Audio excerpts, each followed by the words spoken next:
All right, here we go. We finally get started. Jimenez will be in the blue singlet, Kennedy in the gray. We're nothing, just starting here. 103 for the state AA championship.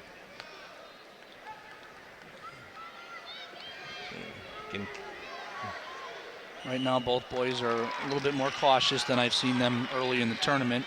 That's always a problem. Always a problem in the finals. First couple minutes, kids come out and a little nervous and so on, so really don't open up.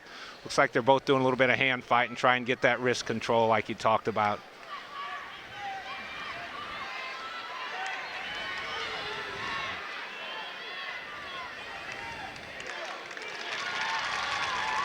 Again, Kennedy's long and lanky. Jimenez a little bit shorter than he is.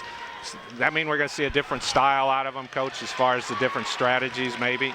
Well, I think that Jimenez is really a control tie type of wrestler that I've seen throughout the year. And, you know, as I've said, I haven't been fortunate enough to see Kennedy as many times. But watching him in his semifinal match, there he is on a shot. Yeah, got to get it pulled in. He's running his hips to the left to try and keep his balance. Jimenez looks like he's just kind of looking to get a stalemate or get him stopped a little bit there. Kennedy's doing a nice job of running his hips off of it. Jimenez has very, very good position there. He wants to stay and face. He doesn't want to give an opportunity to get a corner. Did an excellent job of a stalemate. Yeah, we just got a stalemate, and that we'll see quite a bit tonight, I think, with a lot of kids about equal ability and strength. The referee's saying nobody can score from here. Let's go ahead and give you a fresh start. We're inside 30 seconds, still no score.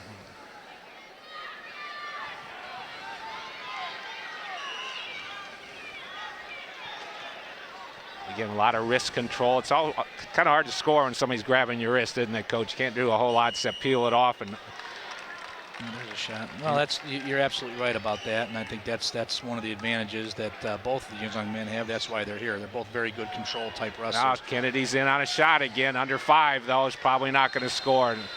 No score after the first period. Now we'll go to the coin flip here. And Kennedy's going to get his choice, and he's going to take bottom. And here's where a lot of people have to understand the strategy here. If we ever go to the ultimate tiebreaker, boy that has the first point would get his choice as far as top or bottom. So a lot of coaches really, instead of deferring there, they like to take the bottom to hopefully get that first point in case we ever get that far. Well, that's a coaching philosophy, and I know some people, unfortunately, we saw last year in the very state finals in the heavyweight match where that wasn't the case, and the young man gave up an advantage by deferring when he had the choice on the coin toss, and came back and cost him. Yep. Again, Jimenez riding the hips real hard. He's trying to lock the wrist through the crotch. Maybe going to look for a tip off of this. Kennedy needs to get his hips moving. Jimenez does a good job of staying active on top. He's got very good hips, and he's able to ride and look like he's not riding, so he doesn't always look for as a referee. I know they always look to kids who stay active with their hands. If you're moving your hands a lot, they'll let you stay up there and ride for quite a while. If you freeze your hands up, more likely to give you a stalemate or even a stall call on the thing. We're still nothing, about 1:15 left in the second period. And again, watch Jimenez hit hips. He's constantly hip to hip, working the wrist real hard. And Kennedy's got to get moving a little bit better maybe on the whistle for himself. Yeah, so far Jimenez is doing an excellent job. He's definitely controlling this period. Now they're on their feet.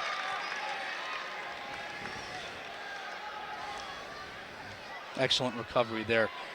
Kennedy got a little hip separation. Jimenez covered his hips very well.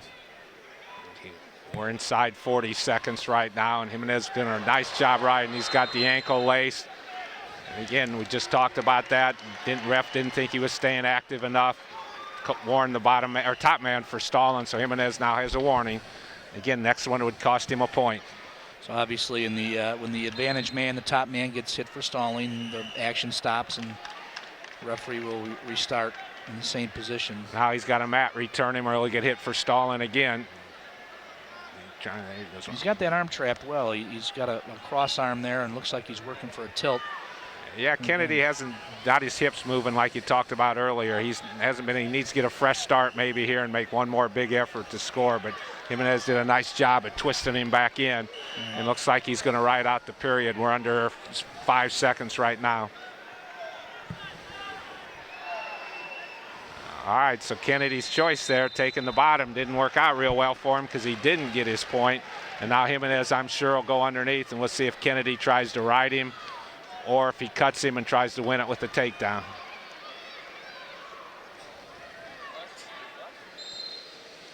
He starts out on top. Jimenez get right to his feet and he escapes right away. Yeah, nice hand control coming up also. So Jimenez will lead 1-0 about just early in the third period.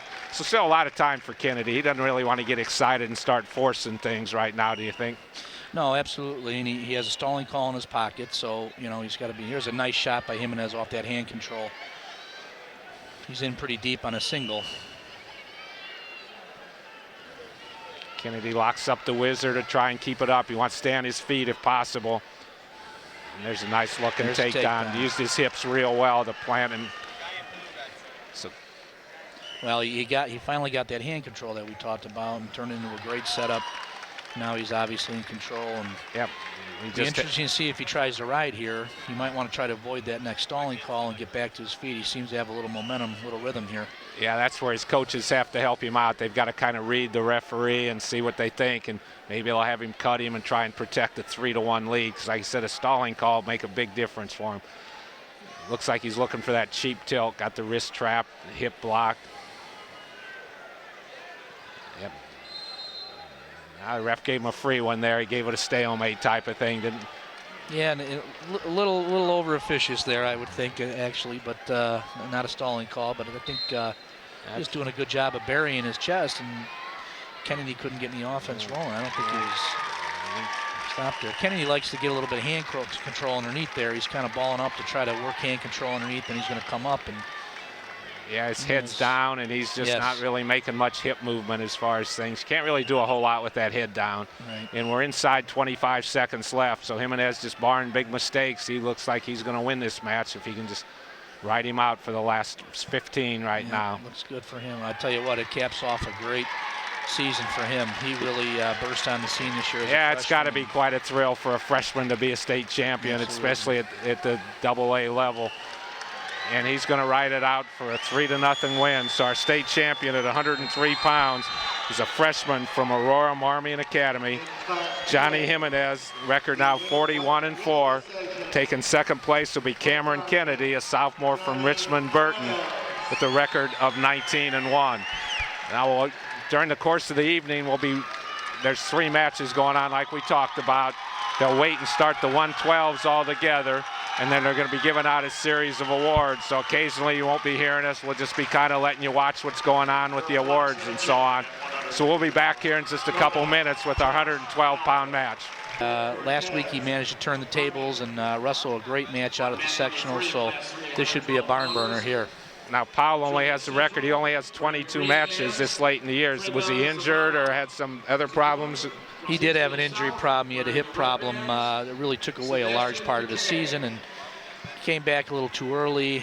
Had to rehab some more. Almost lost the season. There was a possibility that he was going to need surgery, and had to come back, and finally got healthy towards the end there. So he's a hard-working kid, and it was good to see this. The state wanted to see this matchup, so it's good to see these guys both on the mat. I know Cortez had some injury issues throughout the year too. Wasn't in the lineup every single match. So, but these two guys have been wire to wire.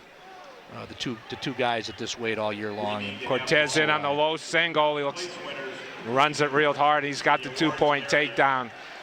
And again, we just watched a Marmion boy who was in at 103. They'll have 5 in the finals. Montini has 5 in the finals, and Crystal Lake also has 5. So those 3 schools are heavily represented in the championship matches here. Well, Cortez does an excellent job. He's very tough on top. He's got a leg in, tried to go with a crossbody Turk ride right now, and he's very dangerous from all 3 positions. That's why he's such an elite wrestler, nationally ranked. Well, it's just great to see a lot of these younger kids. We've mentioned a couple freshmen already. We're going to get up to future weight classes. We're going to see some sophomores and some juniors who've got some exceptional ability. And that just shows how great the state is as far as wrestling. And a lot of these kids I know are looking forward to college types of wrestling and things like that. And it's good for them at this age to get this. As you mentioned, these kids have seen each other in national tournaments, and that's how you get better, right? Doing as much wrestling as possible. Well, these two sure have done that, and they've put their time in. And obviously being 112-pounders, The concern is that they grow and get to the size where they'll be able to wrestle in college. But if they do, you'll definitely be seeing these two representing well, we were D1 college. We were at the duel Thursday night. Illinois wrestled Indiana and saw B.J. Futrell, and people said the same thing about him. Will he ever get big enough? Well, now he's plenty big. He's 133-pounder, and he's having a great season for him. So, yeah, that's maybe a concern, but it's also something college coaches got to like, these kids coming in at the light weights to help them out. Absolutely. Cortez rode him out. Again, a real nice ride for him. He got on the hips, stayed there. Now Powell's got to make his choice. He's going to defer. It's probably a wise choice since he just got ridden out. Maybe wait to the third period and see what you need. And Powell's going to, looks like he might want to cut him. I think he feels that he needs to be able to beat him on his feet, and by deferring there, he gets an opportunity to get back to his feet right away without necessarily giving up an opportunity to score a point that he might need later. Yeah, and also he's going to lengthen the match a little bit here by right away coming to his feet. If that's his most comfortable spot, gets to spend more time there instead of wasting time on the mat trying to turn him or trying to get away. So he does trail 3-0 now because he did cut him to start the period. And we're about 1 minute and 38 seconds left. And here's where the experience has to come in for him. He's got to do an excellent job here of not pressing too far. He's got to take this whole period. He just needs to score here. If he scores a takedown, he's back in the match. He's got the third period. He's got a choice to go down if he needs to, but he can't overextend himself, can't lose his poise and panic here. And yeah, that's the big thing. Don't get too carried away. It's only 3-0. A lot of time you do get choice in third period. Oh, that's just a nice shot again. A great reshot by Cortez. Got the legs laced, gets the takedown. So he'll lead 5-0. Now he's got that leg split. He's in there pretty deep.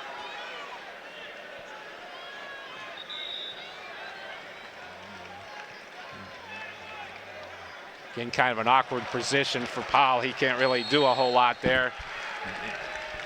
Well, there's that cross body ride we're talking about. He's got that leg Turk, Cortez, and he's so tough with that on top. And yeah, and as long as the ref lets him work with it, he'll keep him there. We're under 45 seconds left in the second period. Powell eventually got to his base. Needs to get out of bounds, get a fresh start there maybe. And they force him out. See what he can do off the bottom. Big point to get here. If he gets ridden out, 5-point deficit's going to be a big one. But if he can get his point here and maybe even get a takedown, get some stuff moving for himself. Well, he's got to score in this position right now. That's number one. He's got to get up and off the bottom. Because last year I remember watching him at 103 when he's real exciting to watch, real active, moved around, and Cortez done a nice job of slowing him down tonight. By the way, our head referee here is Jim Harsh, and Dan Fulcher's his assistant. And we have 2 referees for all state tournament matches just to make sure that things get done correctly as far as stuff goes. Cortez got a nice ride on him. He's got the spiral type of thing, right hand through the crotch, left hand in a half Nelson position. Powell's on his feet. Oh, crabbed him back into him. And we're inside 5 seconds. All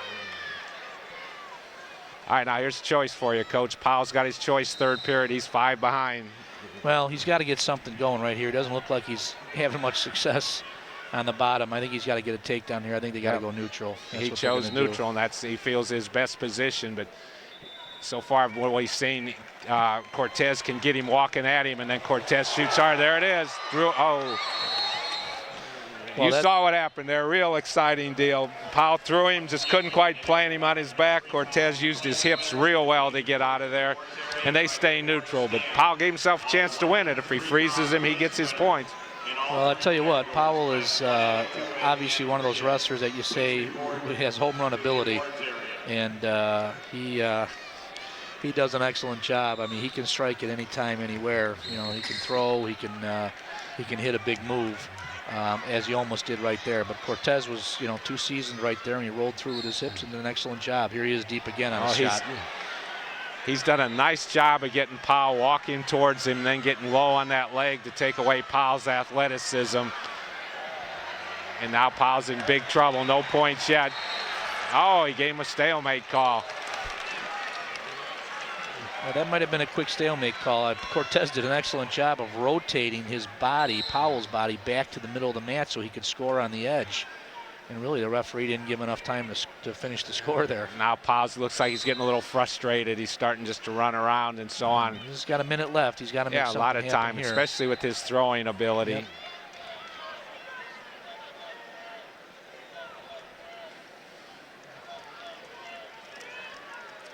Again, looks like Powell's looking to throw him. Cortez will take no part of it. He won't come up. So now Powell's going to just try and get the 2. Got to pick this up and bring this back in. Yeah, there he pulled him in, locked up the cradle. He's got it locked up. There's his 2.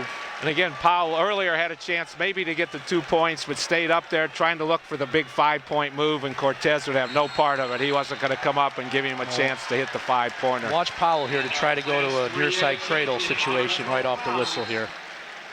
Tries to lock up the quick cradle off the optional start. Looks like he's looking to snake him. Didn't quite make it. 6-2. They gave him the escape. We're under 20 seconds left. And they go out of bounds. So Jared Cortez, a freshman from Marmion, leads 6-2 with 13 seconds left. Oh, again, Powell's fun to watch. He's more than willing to try that, but didn't quite get it done. Cortez spun through. And that's going to be our championship there. State champion at 112 pounds, Jared Cortez from Marmion Academy. He's a freshman. Run off here. Yeah, he's a freshman. He'll end up 39-4. And Kevon Powell, he'll finish second. He's a junior from Montini, finished 17-5 or 17-6. So Marmion's got champions at 103 and 112. Good start for him so far tonight. Again, we're going to take a break here for a second. They've got some awards to give out. And we'll be joining you in a minute with the 119-pound matches. Absolutely. It's another one just like the previous one we had at 112. The match was split between the regional and the sectional, and this will be the deciding match right here. But both these wrestlers are very, very similar styles. Hard-nosed type of kids, both do an excellent job on top. The opening takedown here will be absolutely huge. I've seen them wrestle now twice, 2 weekends in a row, and I think I've seen, 2 takedowns, and whoever gets the opening takedown is the one that's going to win the match, I think. Bruno got in tight on a shot right away, and Fisher, nice job of getting the hips out. Well, as we all know, those of us who follow the sport of wrestling, that Yorkville Regional was probably one of the greatest things in the world to watch as far as a regional. A lot of quality teams, quality wrestlers. Bruno, like you said, defending state champion. He doesn't even win his own regional. Marmion and Montini, 2 of the top teams in the state, were in that regional. So these kids have had tough 3 weeks now, regional, sectional, and state, to wrestle quality people.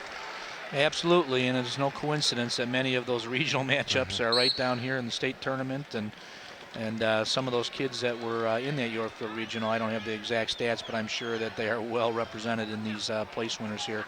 Fisher's in deep. Fisher's in on a shot. Needs to scoot his hips to the left in order to establish control. He's working at it. And there they give him the 2. Our referees for this match, Dave Matthews is the head referee. John Churchill will be his assistant. And again, we got to comment on the referees, Coach. They're here the whole weekend, working all day yesterday, all day today. They got to come out tonight and bring their best game with them.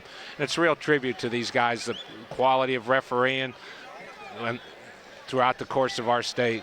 Well, I think we get an opportunity over my career. I've gotten a chance to travel to, a few different states, and I can tell you, Illinois officiating holds up. I'm not going to make any enemies here publicly and rate officials from states on the air, but I can tell you that our Illinois officials, they do a good job. And every year down here, there's controversial matches and things that happen because that's the nature of the sport, but I think this year the officiating has been pretty good. Well, exactly. Every time you make a call, half the people are going to like it and half aren't, but I have to agree with you. We do a lot of traveling and watch people from other states, and we've got some quality referees. Again, Fisher's in on that leg lock. He's got one leg buried and working with his hands here. And this is another situation with both these young men on top. It's not a foregone conclusion that the bottom man's going to escape or score. Both of these guys do an excellent job riding and pounding on top. So, and that's unusual for the lighter weights. Usually they're very good off the bottom. They get their hips moving and can score. And Fisher will take the bottom, second period. He leads 2-0.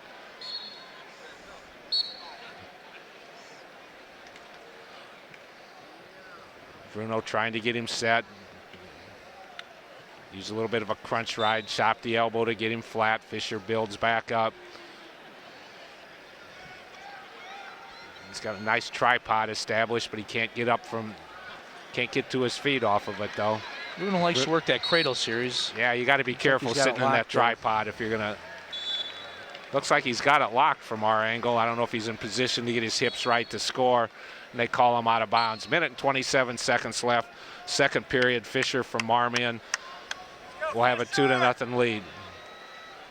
Again, hopefully fans have figured it out. We've seen Marmion at 3, 12, and 19. They've got solid kids at 30 and 35. Those are their 5 finalists.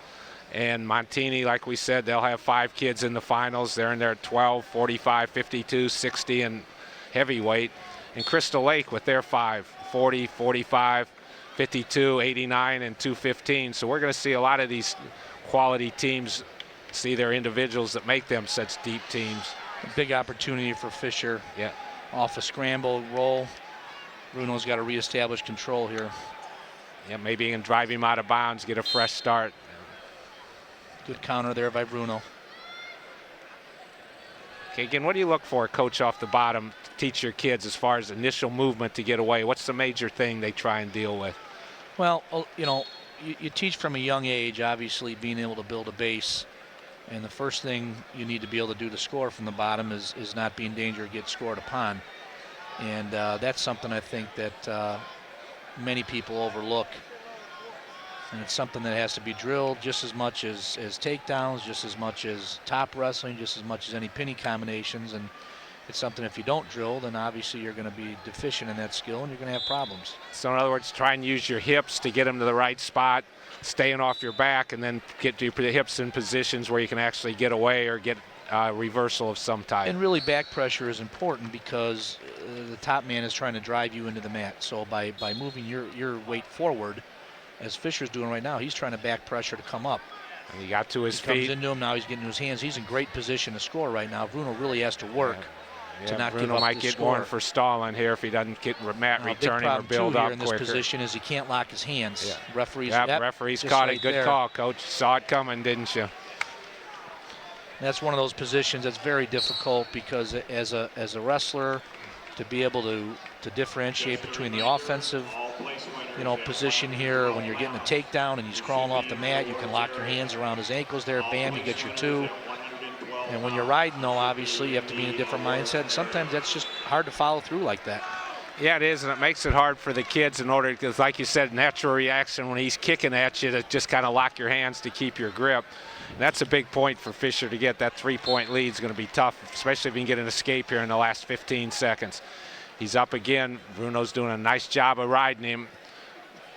Fisher tried to return himself to a sit-out switch type of position. Now he bails out. Real smart move with less than 10 seconds left. Very, very big point right there. 4-0 lead now at the end of the second period. Instead of trying to fight to get the reversal, he just saw the clock and got his point and took the escape, and he'll lead 4-0. Bruno's got to make a tough choice now. He's going to take neutral. Because again, assuming he could get away and still make him, he's got to take him down a couple of times. This way, at least maybe more action. He can take him down to his back if something would happen. So we're 4-0, 2 minutes left in the match. Well, I think his coach mate was very adamant in that call from the corner there that he take neutral, and I think he understands that Fisher is excellent on top, and he's going to waste a lot of time by the time that Bruno can actually escape and score. And even if he does get a takedown, now he's still going to be down. He's got to cut him again. So his coach just wants to go to work right here, right from the start. Yeah, that point for the locked hands was a big one as far as the choices. If he had only been down 3, maybe he takes bottom, gets the escape, or maybe goes and gets 2 takedowns to tie it. But now he's really got his work cut out for him.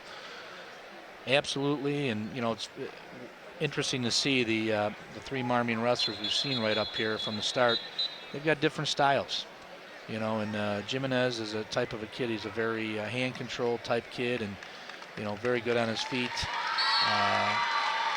Cortez as a 12-pounder is a little bit more flamboyant and an excellent job up top, and Ryder, and really is well versed in everything, can throw, and Fisher's kind of combination of all of them. He's more like an old school type of grinder, and all obviously very effective, but a little different styles in the 3 of them. Well, that's the one thing, nice thing about this announcing we get to do. We get to travel all over and watch a lot of the great teams. That's the one thing I've noticed. Seems like all the solid teams teach their kids the basics, obviously, but then they let the kids, I guess, create their own style as far as they don't try and teach everybody, here's what you're going to do. And that's what makes the top programs what they are as far as stuff. Give those kids a chance to do what they do best. So, yeah, you mentioned that 3 different wrestlers, 3 different styles. I think we'll see when we get to their bigger kids, they even do a few things even differently. Mm-hmm. No doubt about it. Fisher in on another shot. It's got it locked up real tight. And Bruno's doing a nice job of countering, but right now he's just looking for a stalemate. Bruno, I don't think there's much he can do to score. And Fisher's just letting that clock run. He's 1 minute left from a state championship at 119 pounds here. A stalemate call, give him a chance to come back. Bruno, basically right now, Coach, he's got one chance. Come out there and hit a 5-pointer. That's pretty much all he's got left, so we'll see if he stays up top of him and tries to throw. Yeah, the only thing I can say to that is I know he's got an excellent cradle, and if he gets a takedown early enough, he can work that cradle. That's a possibility there. All right, good gets call. it here. Let's see if he goes after it. I know he's a cradler. There's his takedown. He now trails 4-2, so you're right. He's looking for it. He's got that front hand up there. I think he realizes that's a shot.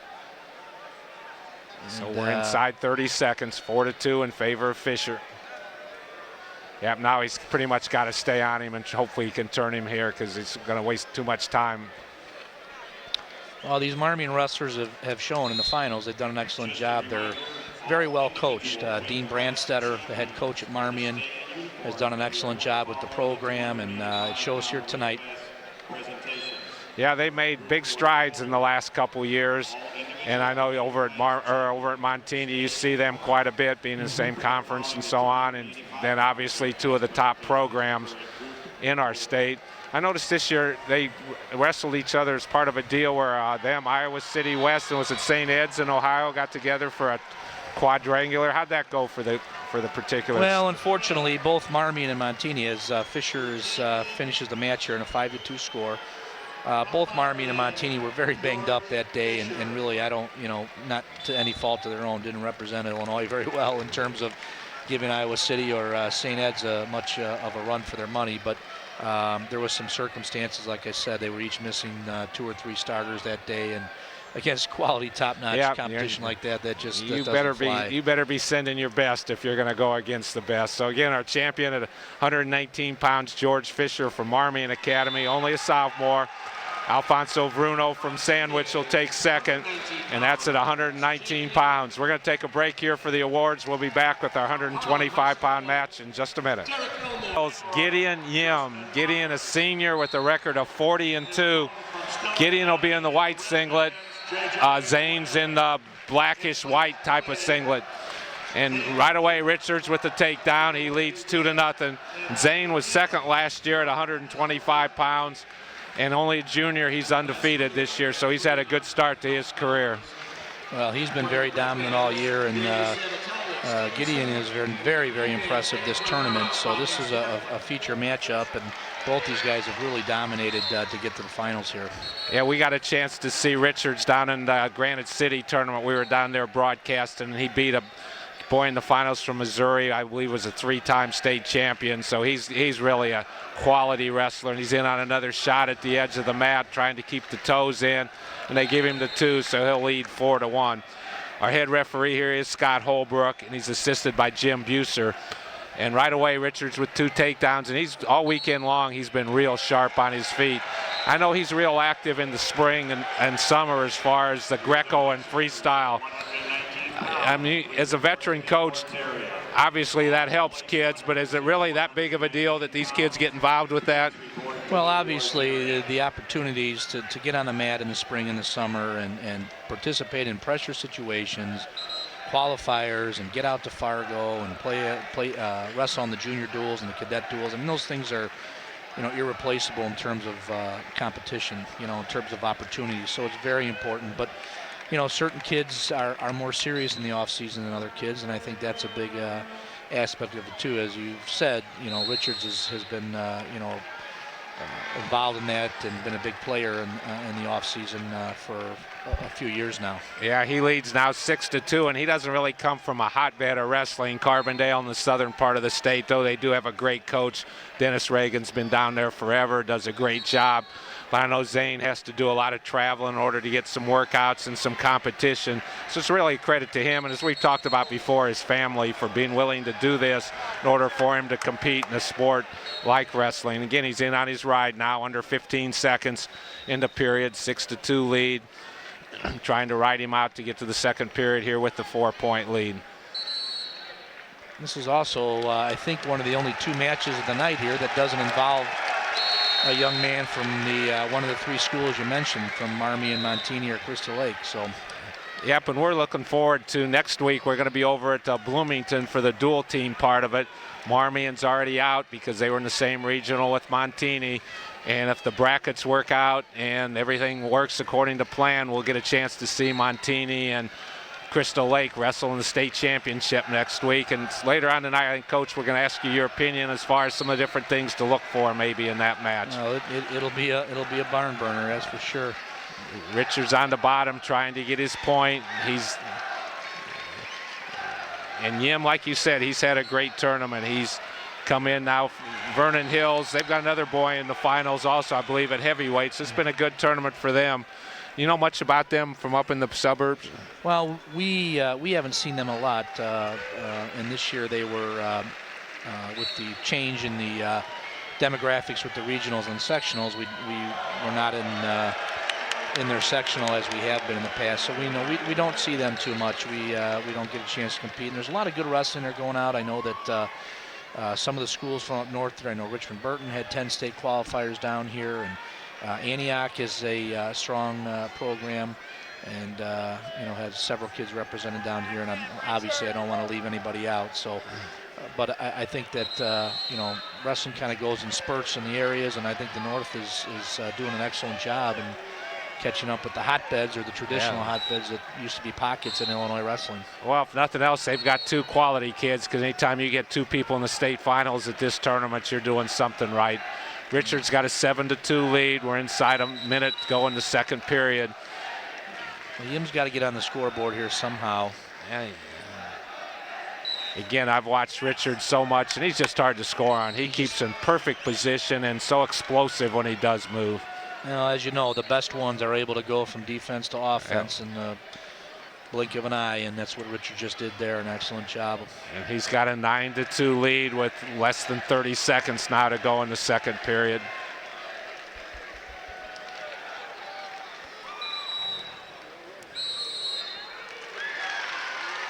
Looking to go out of bounds with 23 seconds left. See if he wants to ride him out here to take a 9-2 lead into the third period. Richards has been in good control this whole match. Well, I was real impressed. I got a chance to interview him down at Granite City, and not only he's a good wrestler, but we talked about his grades. He's almost a straight A student, and you always look for that as far as one of your wrestlers. This kid who works hard in the classroom and does well, and then also can do some things nice for you on the mat. Well, it's great to see kids like that have success, and you're absolutely right about that. So we'll go to the third period now. Yim will take the bottom. He trails 9-2. And like I said, it's state championship. He's got to take maybe a chance here. Maybe try something a little bit silly, but do it hard. And maybe flip him to his back to try and win the match. See if he's got it in him here in the last minute and 50. Well, again, it seems several of the matches have gone this way, kind of followed this pattern. He just has to get to a point where he gets some offense going here.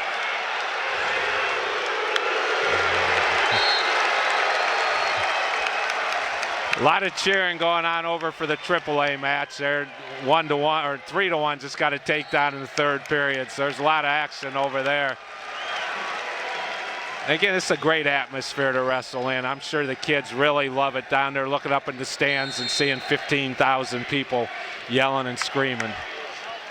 Well, it's one of the best venues, and I've talked to many people that have been around the country and been to many, many high school state tournaments, and they really consistently rank this as the best, if not one of the best, in terms of pageantry and everything that we do at the University of Illinois. Down here is obviously first class. being a host here in Assembly Hall. I mean, you couldn't get a better venue. It's really something special from top to bottom here. No, it was great. We got down here Thursday night, and U of I was wrestling over at Huff Hall. Went over and watched that, and Coach Heffernan team looked real sharp, beat Indiana at a good duel. Got a chance to watch some of the kids who've come through our state as far as wrestlers and so on. And like you said, U of I takes great care of us. They open up Huff Hall for the kids to work out. And then this, like you said, this facility is just unbelievable. Right. Well, we take a lot of pride in the state of Illinois and keeping these kids, at home here. Coach Heff has done a super job with that and taking over from Mark Johnson. And I know that, watching Thursday night and whenever they wrestle, there's a lot of action here.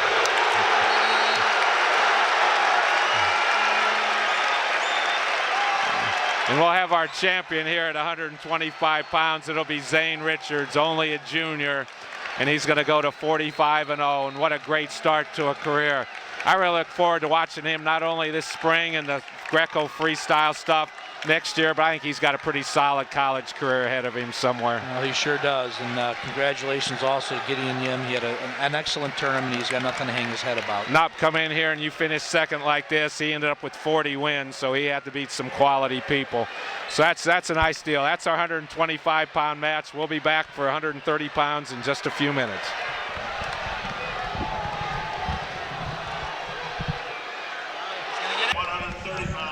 All right, we're now to 130 pounds, and this is going to be another special one for us, Coach. Ben Whitford, sophomore from Marmion Academy, ranked first, record 40-1, state champion last year at 119. He's against David Pierce from Bethalto. David, a junior with a record of 43-1. Whitford ranked first, Pierce second. Pierce will be in the purple singlet, Whitford in the bluish. You've seen the Marmion one. This is their fourth boy in the finals. And Whitford, he's something special. Well, he's going to watch Pierce's left leg. Whitford goes with that cross tip and likes to snap and works, and he's just lethal with it. And a lot of times that leads to a near side cradle situation. But yes, he is. In my opinion, there it is. He might be the best wrestler in the state of Illinois. Well, and he's only a sophomore. He does some things very, very special. And a great job there with Pierce by countering. And his only loss in his high school career, help me out if I'm wrong, I think he moved up to 135 pounds and wrestled the boy from, was it Brother Rice? Lost to Avalar from Brother Rice, did bump up. And, I got to give him credit for doing that. And, that's how the good ones, they don't fear that competition. And, that was an excellent match. If you did see that on Matt Man, you had coverage on that. And yeah, that's the one nice thing like I've told you about this, working with Mike through Illinois Matt Man. We get to watch a lot of matches, go a lot of places, and it's really fun if you like the sport. Mm-hmm. There's a 2-point near fall off a little bit of flopping around type of thing, so he'll lead 4-2 now. I can tell you what, I don't think Ben Woodford's been down 2-0 in very many matches in his career, and kept very poised and came right back and got a reversal and also near fall, so he's back in control of this match. Now you've got a chance to coach a lot of kids who are just great as freshmen. How do you keep them motivated? What do you do to try to get them better so that they just keep getting better and better? Well, I think you have to keep raising the bar on him. And, he's Marmion is starting to wrestle a national schedule now. And as a coach, you need to challenge him. And, of course, Ben is very active. He'll be chasing that elusive junior freestyle national championship out at Fargo in the next few years. And those are things that will obviously try to propel him to the next level, and that's what you need to do as a coach, is continue to challenge him. And so he's riding on top now. We're inside 40 seconds. And again, Pierce is more than willing to move around and try and do some things, but he just got himself in a little bit of trouble and bailed out to his stomach. I mean, he's no slouch here. He's 43-1 coming in, so he's had a nice season too. Nice cross face to a dump and puts him on his back. And Whitford, I just get a chance to watch him through some of the tournaments we go to, and he's just something special as far as the ability he has, the way he uses his hips. And like you said, a lot of it comes from coaching too. They've got to have quality coaches to keep him getting better. Well, and he's, just the mat over in the 3A match over there, the defending champion Gazinski. I saw the Dvorak final, and Ben Whitford did an excellent job and just really dominated a match. It was a major decision, and Gazinski obviously is quite the wrestler. So I just think Ben has some credentials, and I really do. I think he's the best wrestler in the state, any class maybe. Well, and the big thing is he's only a sophomore. We've already talked about the youth that we have right now with our quality kids. And last year, I know the state of Illinois, we got a chance to take our all-star team and host the Dream Team, which is the best throughout the country. And maybe since we, oh, hello. Maybe we can do something to get that back. There's no need to describe that. You saw that. I can't even describe what he just did, but that was. He's just so dangerous. He can score in any position, and he's just as big a threat on top as he is on his feet. And, a lot of people, they'll label freestyle guys as takedown artists, and he's a cut and release guy, but this guy's been dominating guys on top and turning kids all year. That was definitely fun to watch. But he leads now 11-3, and we're just a minute and 28 left here in the second period. And I think Pierce is a little stunned because he came down pretty hard when that occurred. And they're going to call the trainer out for him. Yeah. His hips are just unbelievably strong.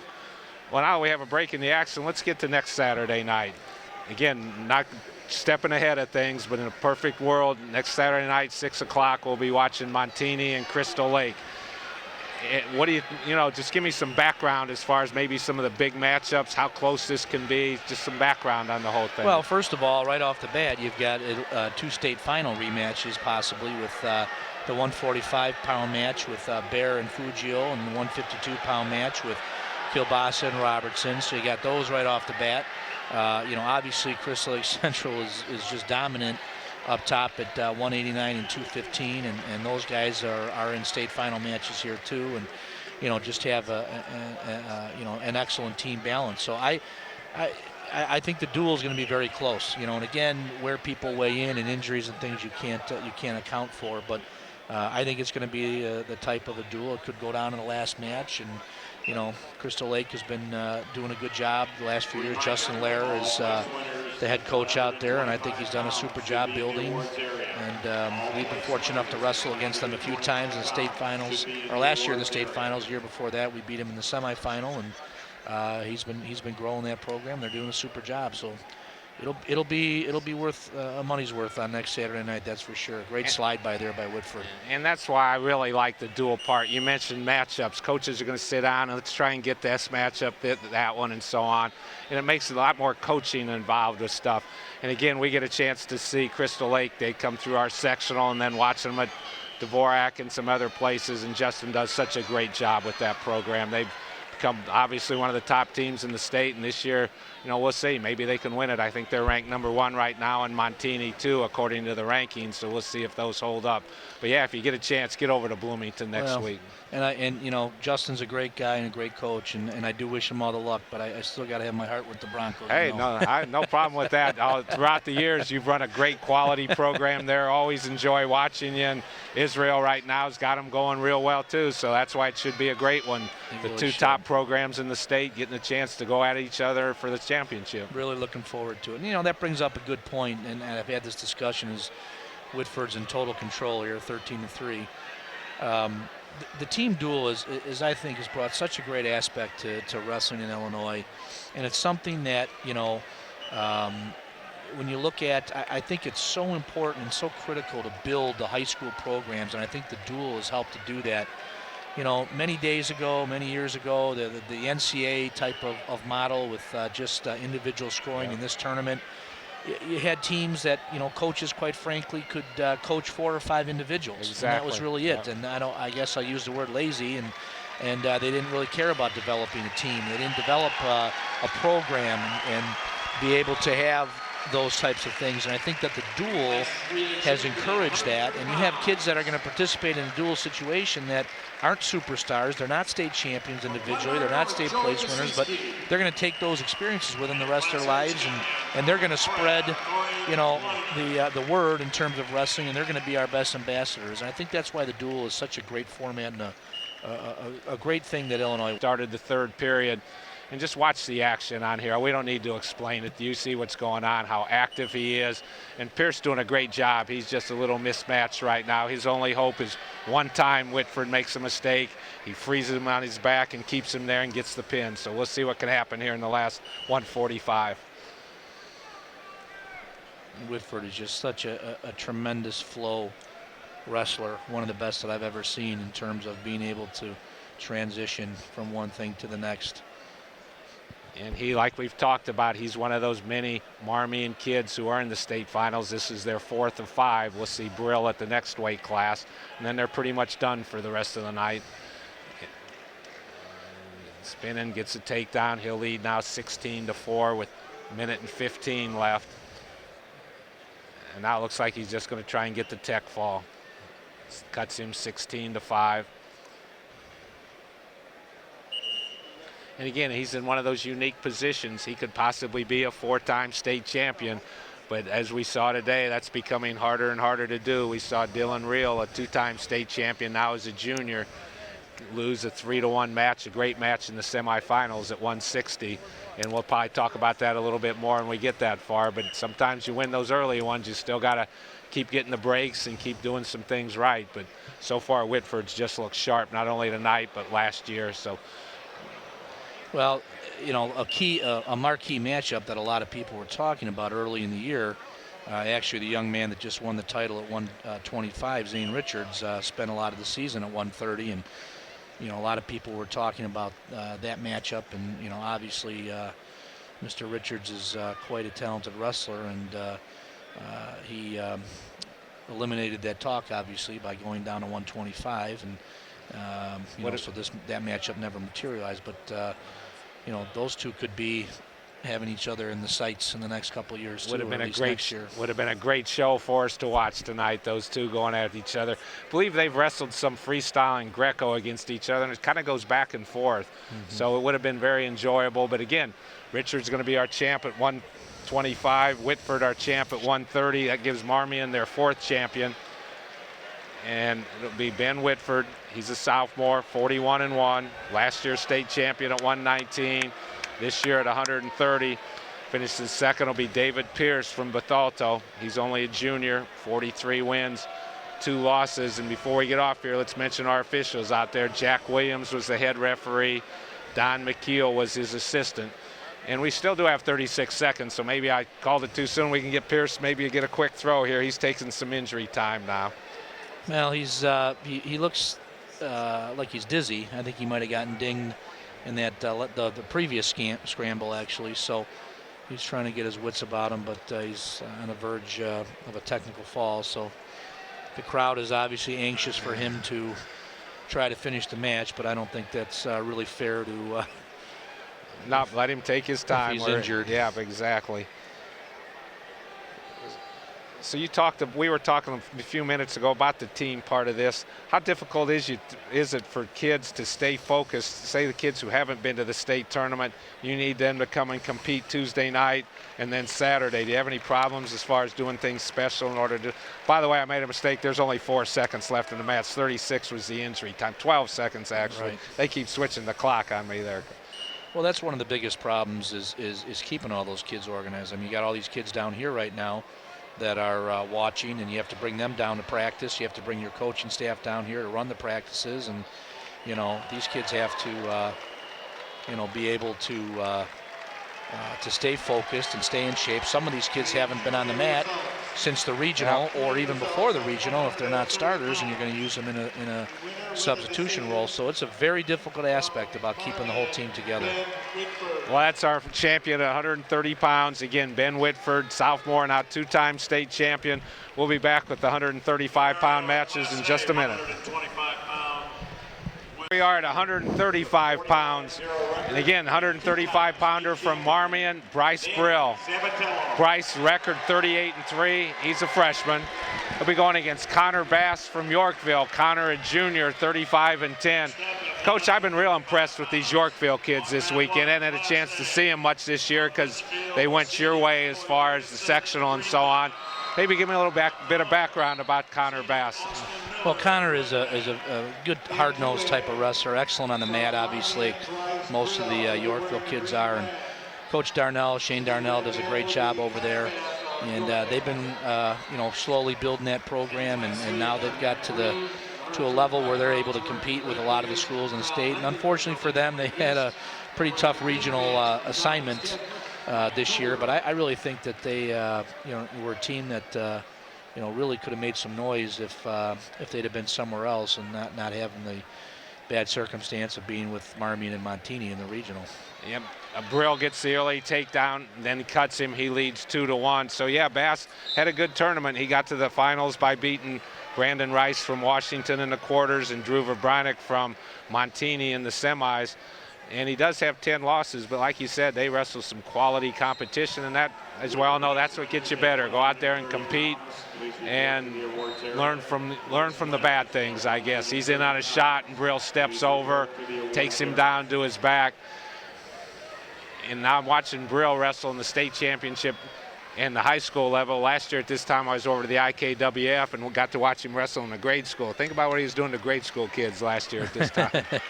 Obviously, again, a very talented wrestler, and one of the young men in the Murderers Row lineup here for Marmion. But again, I just think that Coach Dean Brandstetter does a super job over there and getting these kids to be ready and make adjustments and come into high school.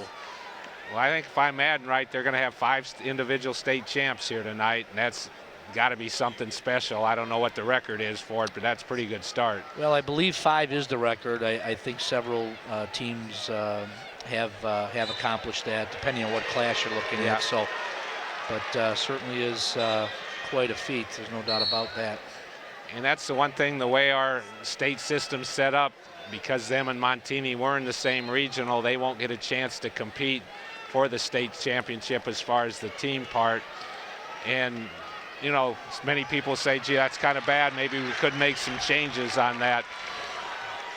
Well, that brings, there's been that age-old question with regional assignments and sectional assignments at every level, and that goes back many, many years. And, years ago, we had, issues with, that was a great shot by Brill. Yes, it is. Brill right pretty. To the back, is going to score near fall again. But we had issues with, with individual matchups down here, and we were able to get a seating situation put in place. Now, it's not perfect, and freshmen are certainly discriminated against, and quality of schedule is something that's not taken into consideration, but at least you have situations where returning champions, returning place winners aren't knocking each other off in quarterfinal matches and things that used to happen years ago.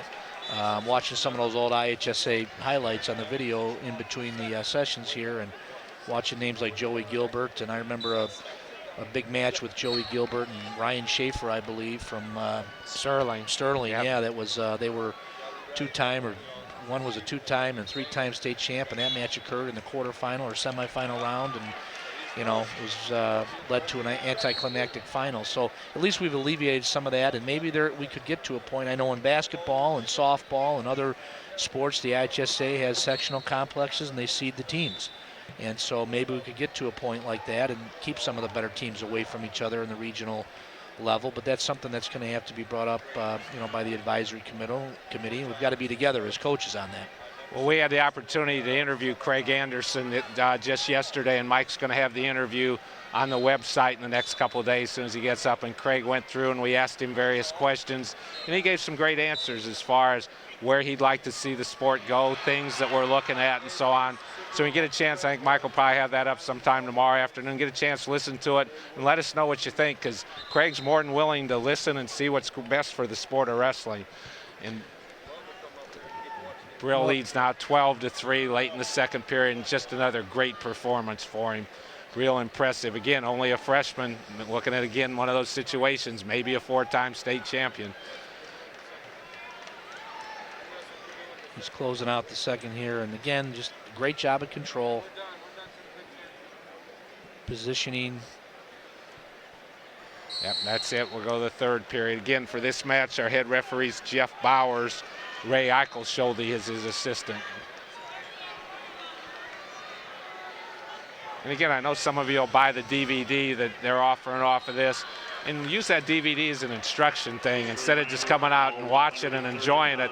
Watch the way some of these kids do things. I mean, they're obviously some of the best in the state, but they're doing moves we all teach. Double leg takedown, stands, real simple things. They just do them perfectly correct or do them a little bit harder than most.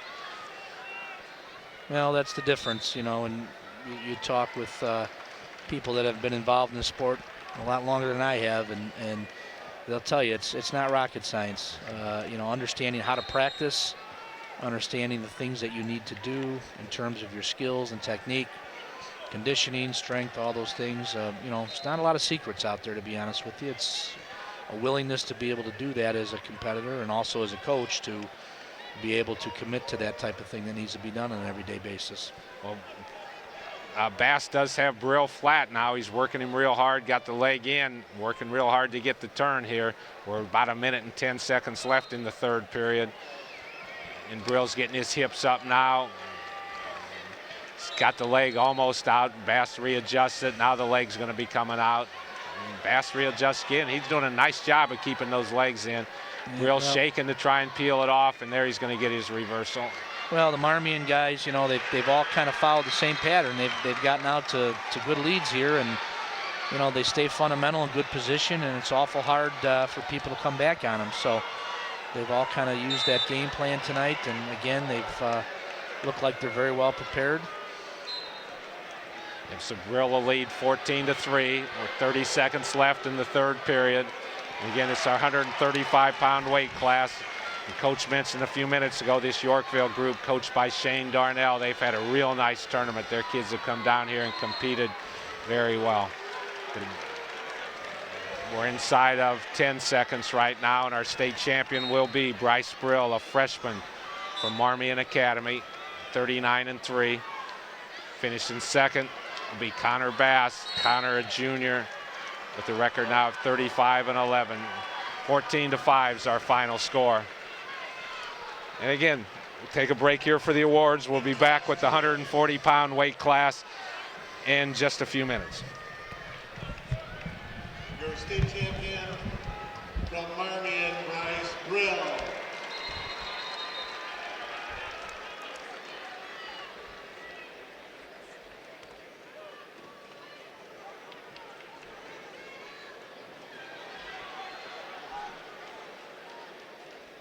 Trevor, a senior, 43-4, state champ at 112 at 2009, state champ 2010 at 125. So he's looking for his third state championship. He's going against Thomas Gant from Cahokia. Thomas, a senior, 36-1. So again, should be an interesting matchup for us. Well, Josh, I've been able to have the pleasure to see him wrestle last few years, and you know, much like the kids we've just seen, he's the complete package. He does an excellent job. Very, very hardened competitor. Does an excellent job in all phases. Our head referee here will be Jim Carnahan. Ray Epperson's his assistant. Again, another team from the south here, Cahokia. Thomas Gant, he's coached by Chris Whalen, and Chris, real solid coach down there at Cahokia. I know will be in the team part of the thing. So they've got one of the top AA programs in the southern part of the state.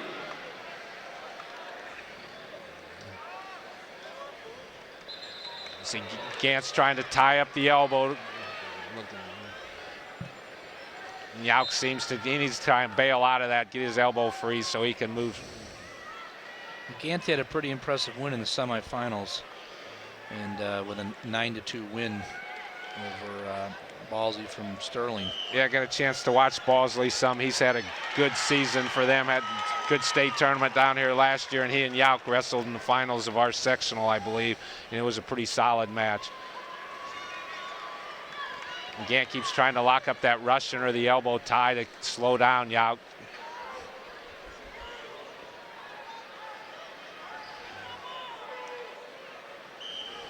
And they go out of bounds. We're 0-0, minute and 3 seconds left, first period. Yauk in on a shot and then just drives through that. Very nice finish. Yeah, that's something we talked about earlier, where you just get in a shot and basically, I'll use the word, just get mean and go after it and pull it in and finish it. And that's what he did right there. Well, Yauk is all very, very tough on top, and this could be a a deciding factor in this match. He will be very tough to score from underneath from. He does an excellent job riding. Well, I really enjoy the Crystal Lake kids. They run that cradle series to death. They get on top of you, and you better be moving around and not just laying there, because they'll hit you from cradles from every place. So they do a nice job of teaching and coaching that. He's also has a good leg series and cross-body ride series. Like I said, he's complete. Well, that comes from experience you talked about before, getting out on the mat as much as possible. With the beginner wrestler, you just got to teach them a couple basic things. But boy, the younger these kids start and the better the coaches are at a younger age, you can get them more and more advanced techniques, which allows them to be real tough to wrestle against. Well, you got that takedown, and really Gant hasn't had an opportunity really to come close to scoring. We'll go to the second period, 2-0 in favor of Yauk. And he'll have choice here. He's going to defer. Yeah, we'll see what Gant wants to do. Going to choose neutral. I think that might be a good call. As coach, most coaches right away take the bottom. Well, he just got ridden out, and you mentioned that Yauk's best position's the top, so why put your boy at that disadvantage? Put him there on his feet where he's more comfortable.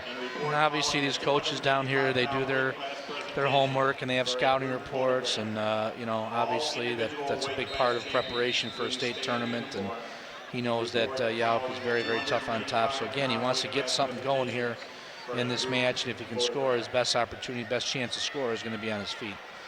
Yeah, that's the one thing you mentioned, doing a little bit of scouting as a coach. There's so many quality wrestlers down here. It comes down to maybe who makes the mistake or who does one little thing well, and that's where scouting can help you out so much. Well, it's definitely part of it, both at the individual tournament here and also in the duels. Obviously, it's magnified a lot more because you have opportunities to see those teams. And some of these kids here, you wrestle some of these kids from the southern part of the state or different parts of the state than you, and you don't have a lot of practical experience being able to see them. And so understanding those kind of things and looking at scores of matches and scouting during the tournament. I know that there should be coaches assigned to scout possible upcoming matches within these programs here, and that's very important. Yeah, Yaukian on a scramble situation, they go out of bounds and there's no takedown. And yeah, just speaking from some of the things we do a lot of traveling up to Dvorak, for example, went down to Granite City, went over to Iowa City and did some matches, and styles are totally different. Watch these kids from Missouri, and they do things totally different from the kids from, say, Iowa and Illinois. So yeah, the more you get a chance to travel around, the better it is for your program.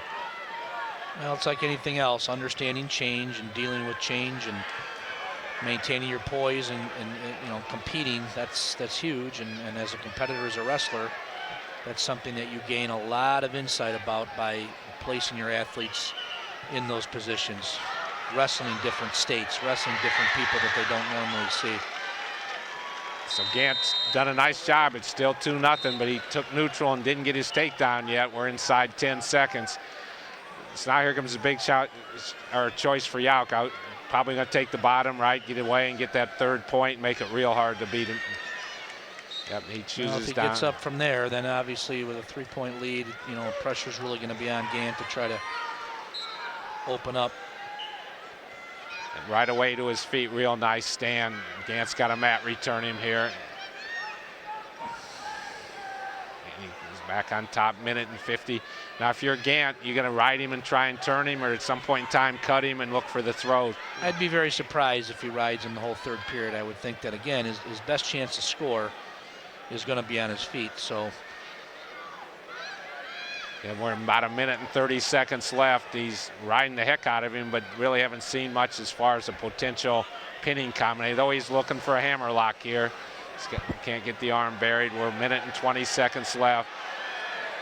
Now we're going to give the warning for stalling here to the bottom man. Well, it's interesting. Yauk looked like he was going to score instantaneously there and kind of turned back in to look for a reversal instead of getting his hips clear for the escape. And now he got his hips buried. Now he's got a stalling call against him. So this could get interesting very quickly. He needs to get a fresh start. He needs to kick himself out of bounds so he can get back to his base. Either that or just basically has confidence that Gant can't turn him and he's trying to shorten the match. But yeah, the stalling call would be huge because then Gant would cut him and try and take him down. There it is. Oh, there it is. I'll tell you what, that changes things. Yep, see if Gant's going to now turn the it. takedown can tie it. Yep, he's still riding him. We're inside 35 seconds. Made no effort yet to cut him. Maybe he doesn't think he can take him down. Well, he's doing an excellent job on that wrist, and he's really putting Joust at a disadvantage. He can't score from underneath there. Yeah. He's got great hand control from on top. He needs to, at some point in time, step off here to the side and do something to, unless we're going to rely on the stalling call to tie it. He's showing the body language. Yeah, like he wants to call it, doesn't he? Yeah. There's the escape. Goes.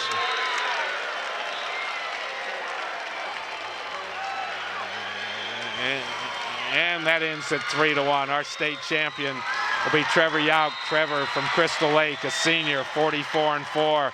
That's his third state championship, so he joins a very special group of three-time state champions. Finishing second, Thomas Gant. Thomas, a senior, 36-2. And a great match for us to watch. 3-1 was the final score there. And again, we'll take a break for the awards. We'll meet you at 1:45 here in just a couple minutes. Well, this is going to be a big matchup here, and the scouting report is Fugle is an excellent top wrestler. He has a very lethal cradle.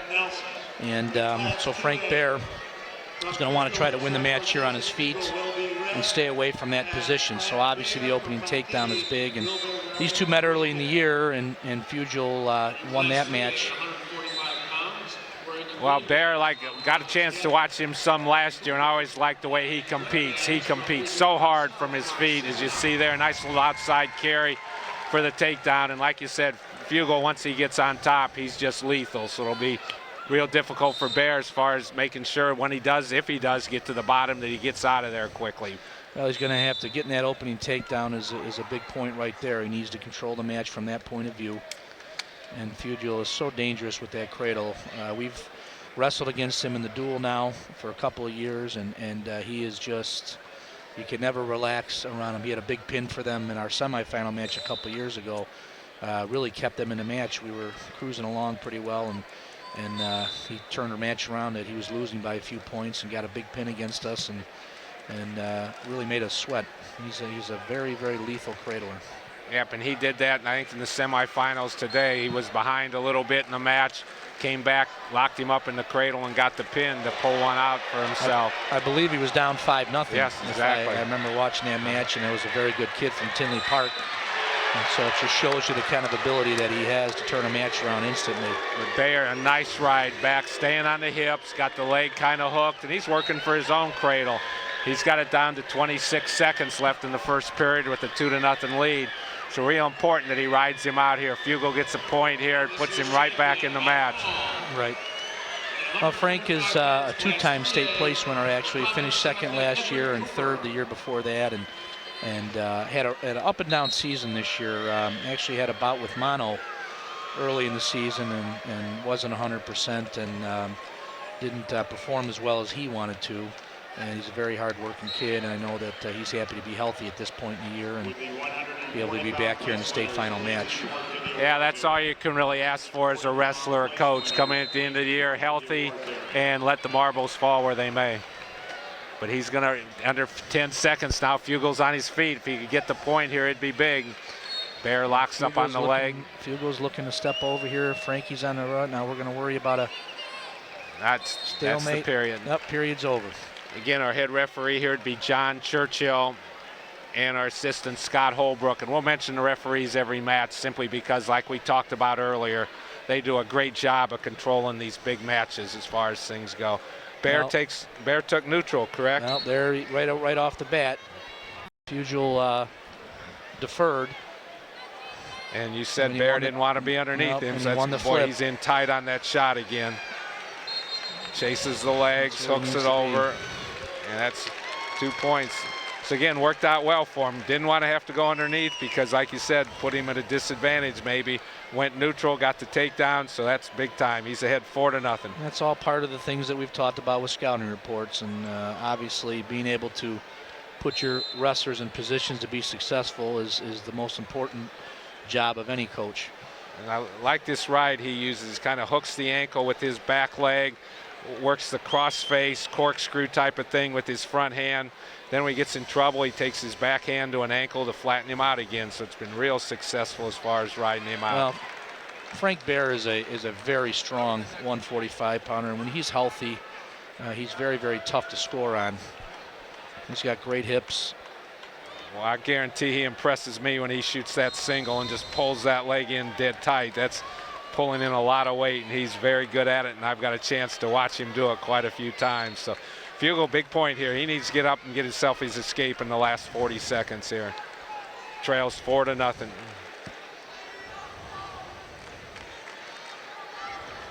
Bear looking for the crossface again, trying to lock his own cradle from up there. Warning red on the bottom. Again, just a warning. First one doesn't cost you anything. Now we'll put you on the spot here, Coach. We're going to put you in Justin Lear's spot here. Your trail 4-0, knowing your best spots on top. What are you going to have your boy take? Well, he's got to go top, I believe. And again, that's his best opportunity to score points, I believe. And so he's going to have to give that a shot. Yep. And again, this is a match where you, like you say, give yourself your best possible chance to win. Once he takes top, good call. So Bear will be on the bottom. Israel's up there telling him right now, you better get moving in a hurry.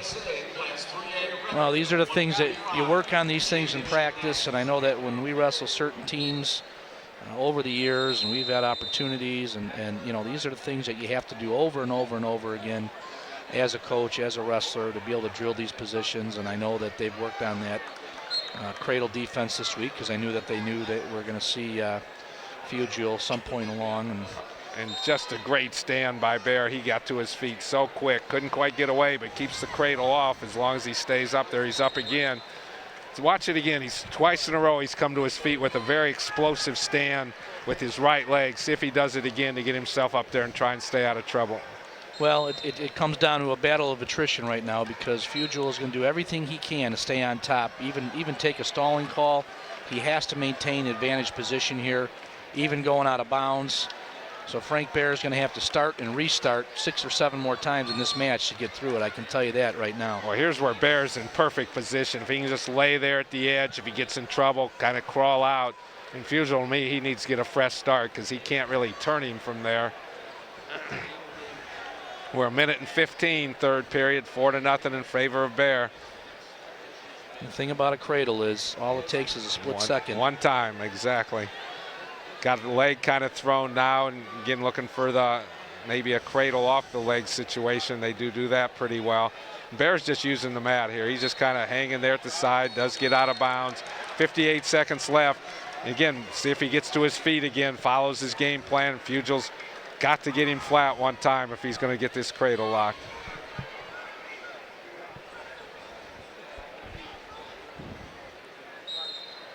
Now that time he stopped him on the mat. And looks like he laced the leg. Tough. Yep. He's got to maintain a lot of poise in the bottom, and Fugel's looking for his one chance here. Bear's keeping that forearm way out there so he can't really lock up the crossface part of the cradle. We're inside 35 seconds to go in the third period. Again, Fugel's done a great job of riding him, but he can't get a turn in. Yeah, looks like they're going to cut him and try and throw him. Bear hooks the leg to keep the cut off. Very good job.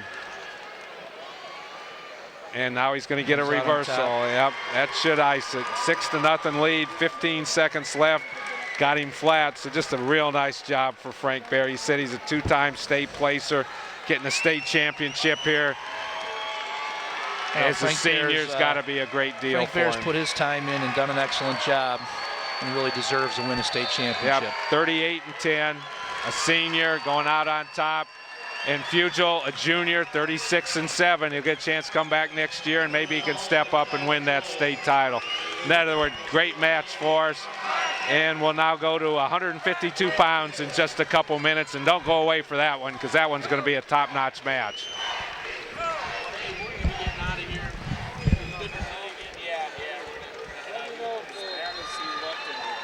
Stephen Robertson from Montini, record 50-2. He's a senior.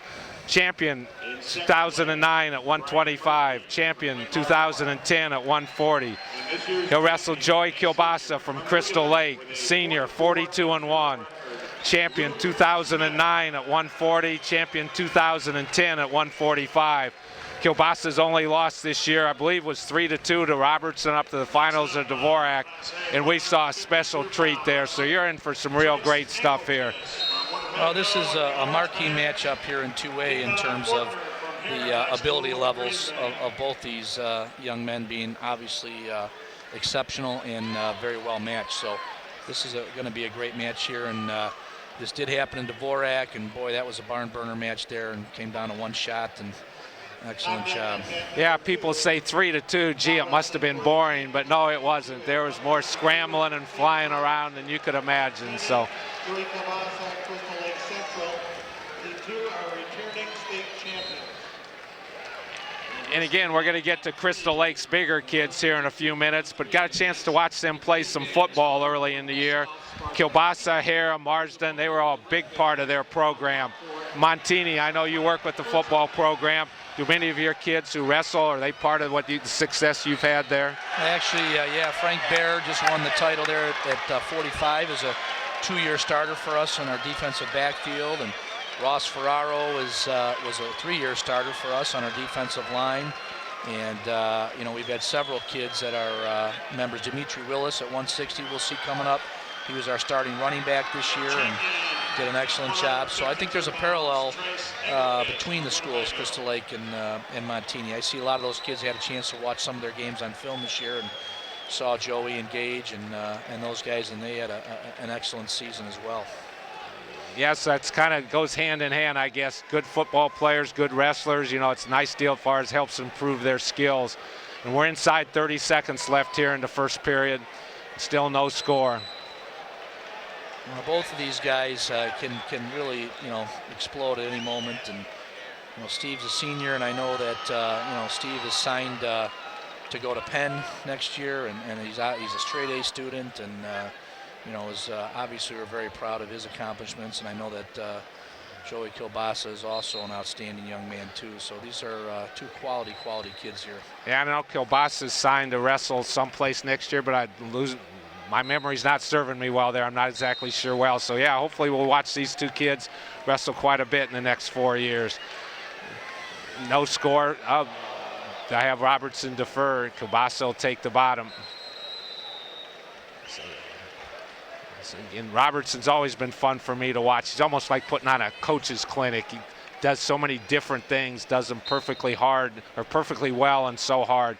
He basically cuts Kielbasa. Kielbasa will have the 1-0 lead here in the second period. Well, Steve's a very fundamentally sound kid. Oh, Kielbasa's in on the ankle. You know, Steve does a lot of things well, like you said, and he's not real flashy, but he's just an extremely hard worker. You know, nobody works harder than Steven Robertson, and he does an excellent job in that regard. And he's just the type of kid that, you know, I think he's going to be very successful at the next level because he's going to be able to adapt.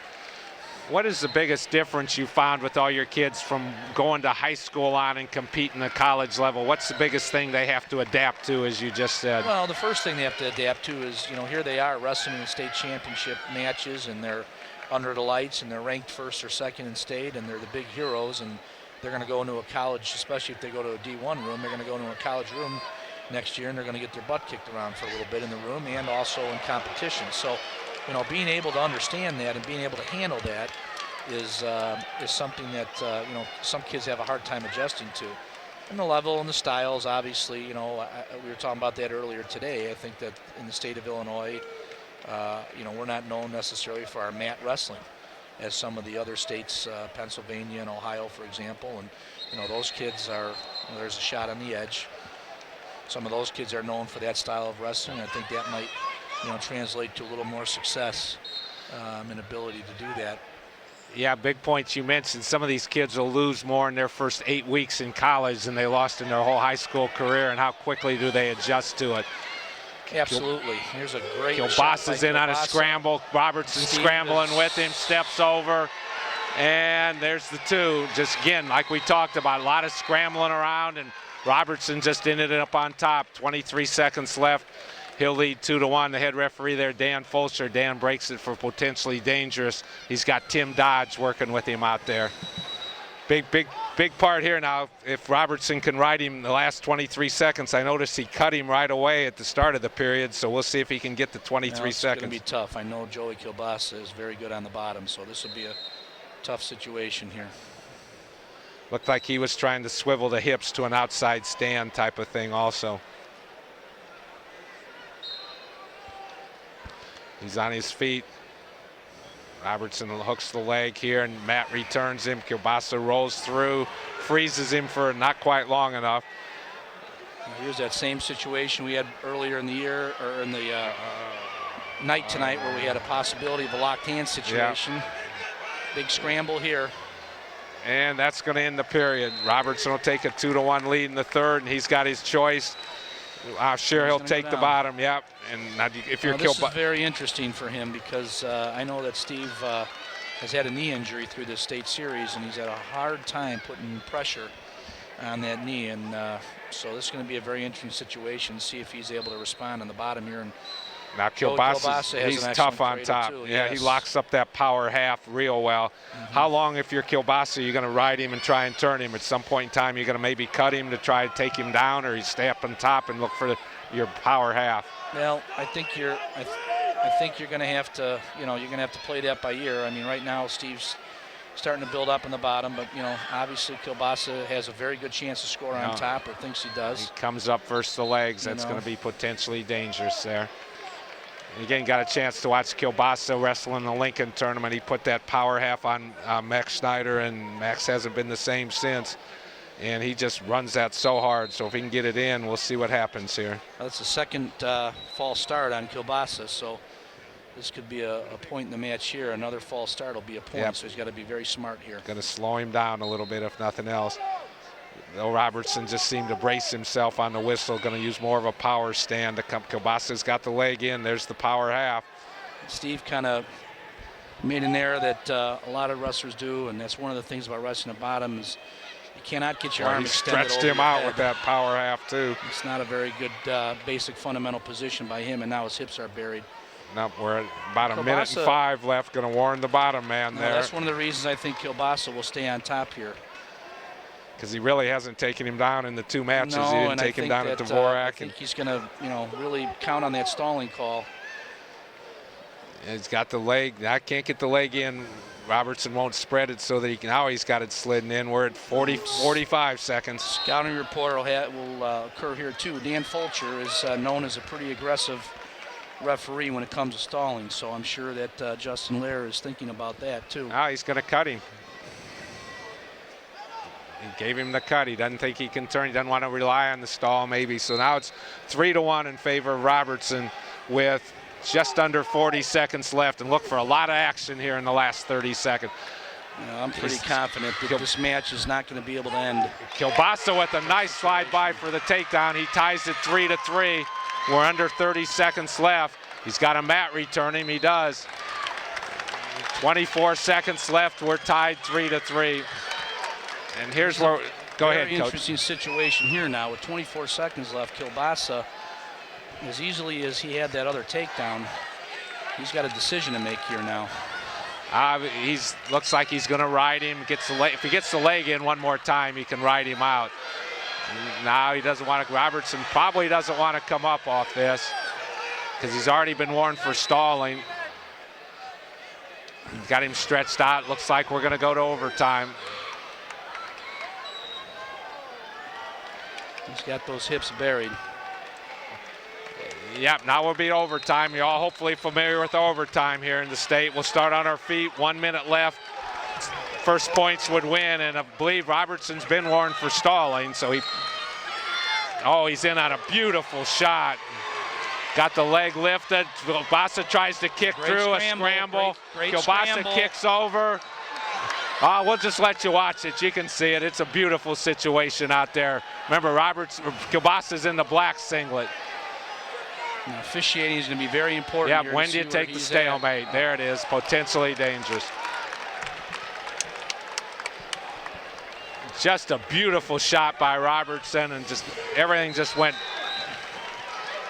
We're on our feet, 37 seconds 37 left. seconds, Kielbasa. Kielbasa's in on the shot this time. He tries to step over. Now it's almost the same Robertson, he's got him reversed. frozen. When are you going to give him two? He's giving him the two, and Joe Kielbasa will be our state champion. On this takedown in overtime. Just a wonderful finish off the thing. You saw it. We don't need to describe it. No, he's got it. Got to get him calmed down. And there you go. Good job by the referee saying, hey, that's uncalled for. Let's get the things done. Our state champion will be Joey Kielbasa, a senior, 43-1. Finishing second this year will be Stephen Robertson, 50-2 or 50-3. And again, got to be heartbreaking for Stephen, but just a great match to watch for everybody here. It's what shame both of them couldn't win it. Well, there was two of the marquee kids in the state, obviously. And that was everything we'd hoped for, to be honest with you. We'll go to 160 pounds in just a couple minutes. Fourth place. He's a senior. He was third last year at 160 pounds. He'll go against Derek Nagel from Lamont High School. Derek, second ranked in the state. He's a senior, 41-1. Again, we saw a great match by Willis in the semifinals. He upset two-time defending state champion Dylan Rio from Washington on a last-second takedown. It was just a pretty move on his part. There are 10 seconds left, tie score. Takes a little bit of a risk and ends up winning the match on the takedown. Well, again, this is another matchup. Nagel is a very good scrambler and has an excellent cradle series. Loves to wrestle on the mat. Shooting outside singles is going to be very difficult. He's a big spladle and inside switch guy, so everything's going to have to be head on with him. And Willis is kind of a guy that can score from different positions. He's got to elevate this here. He's in on the shot now, got the leg up in the air, trying to keep him in bounds. Nagel's trying to bounce and plant his foot on the ground. Nagel got his foot down. And nice job countering that, because he had the leg up, perfect position to score, and Nagel did a real nice job. Nagel is a great counter wrestler. He's not really necessarily an offensive wrestler, but he does a great job with countering and puts himself in good positions to score. Now, Nagel's really tall compared to Willis. Is that advantage, disadvantage, or is just different styles as far as what they'll try and do? I think it's an advantage because he uses that to his advantage in terms of his style. With his scrambling ability and his ability to spladle and to be able to keep him off his legs, I think he uses that to his advantage. Obviously, he's learned to use his body type to be able to score over the years. Yeah, Lamont's coached by John St. Clair, and we got a chance to watch some of their kids each year down here at the state tournament. They're fundamentally very sound. And Willis tries to force the action again, getting in on his shot. Is it easier to shoot on taller kids because their legs are longer, or does that just depend on the situation? Well, it all depends on the defense. And again, with him, he is such a good counter wrestler. It's very difficult, offensively, to be able to stay out of situations that he's going to create. Now, right here, Willis, that's a pretty good situation there if he can lock that up and score on the edge. Tries to keep the toes in. Look at his toes, trying to keep those set. There. Nope, didn't think he had control. Good counter again. Nagel does an excellent job of countering. All the offense so far has been by Willis here. Yeah, our referee's John Schaus. He's assisted by Jeff Bowers. So, yeah, so far Willis has done a nice job of coming after him, keeping the pressure on. Nagel's trying to slow the match down. Got Willis in a little bit of a tie. Snaps his head down. Trying to work his front headlock. Again, Willis. These two met again last week, and Nagel won the sectional final. So this is another rematch of a sectional that we saw last week. And Nagel's been ranked in the top couple of spots all year long. And again, Willis is another, as you mentioned, football player. Got a very slow start to wrestling this year because of the extended football season that he had. So he's got a couple more losses on his record than he's used to having. And he had a rough beginning of the season too. So just rounding into form right about now too. We'll go to the second period. Willis takes the bottom. We have no score. He tries to power stand it. Nagel throws the leg in. And again, like you said, he's using his length there on top to try and spread Willis out and get him stretched a little bit. Got that leg really pulled off to the side. It's going to be a tough spot here for Willis because Nagel is so tough on the. Yep, almost here he should be looking for a stalemate if he's on the bottom, because he's really not much he's going to do to get the leg off. There's stalemate call, come back. He's got to move quicker maybe off the bottom to keep the legs off and give himself to his feet. Well, he does. He has to change something up in terms of his approach here off the bottom. We're a minute and 26 seconds left here in the second period. Still no score. Right away he's on his feet. Nagel Matt returns him, and Willis up again.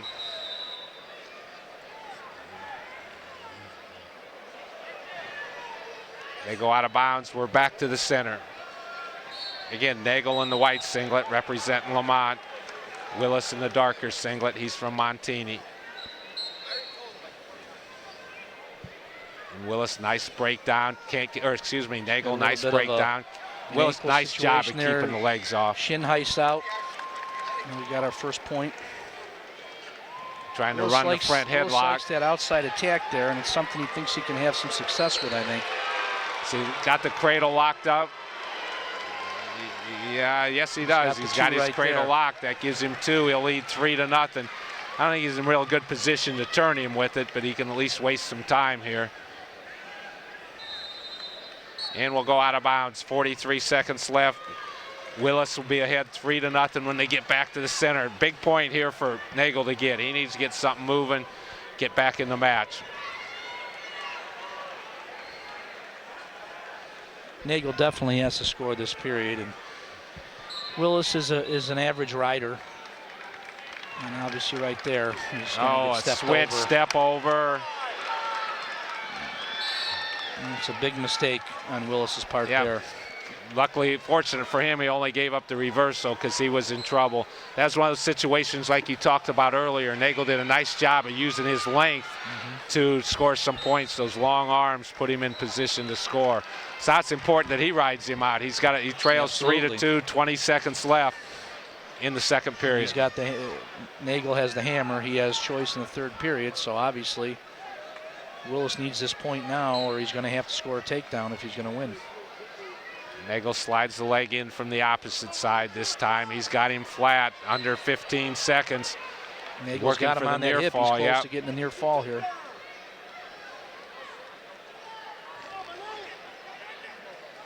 And we'll go to the third period. 3-2 in favor of Dimitri Willis. And Nagel, like Coach said, is going to take the bottom. And I assume Willis will cut him, which is what he's looking at. He's going to cut him. That's going to tie it 3-3. And next takedown would have a definite advantage here. Looks like Nagel's trying to force some ties, maybe to slow Willis down. There he tied him to a head snap. Going to be tough to score from this angle, though.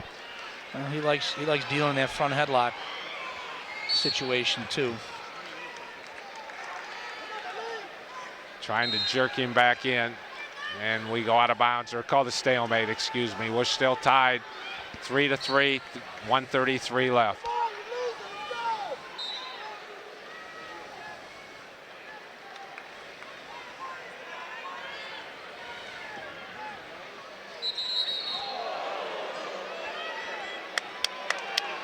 Going to get a potentially dangerous call there for being on the chin, too close to the throat on Willis. Well, that's an interesting situation, because sometimes with a taller opponent, that becomes almost an unavoidable situation because of the leverage. And that is obviously something that is, a judgment call, and that's a skill and a technique that coaches teach. And sometimes when you have an opponent that is taller.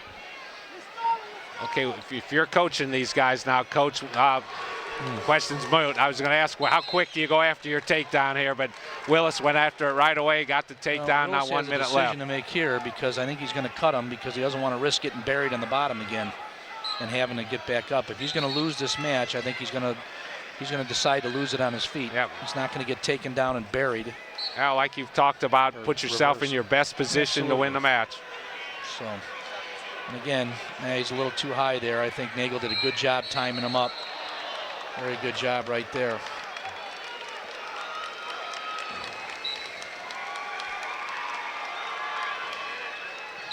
Again, we get a stalemate call, about 35 seconds left. Again, 5-4 in favor of Dimitri Willis from Montini. And Nagel's pretty quick here. He's going to have to take his chance. There he does, blast double. Good shot. Willis did a nice job of freezing the hips for a second. Nagel needs to drive him out and get one more fresh start. Didn't quite get him out. Willis likes that near side, that head under series right there. And Nagel there they does a good step job over and they go out of bounds. Over. We're 13 seconds left.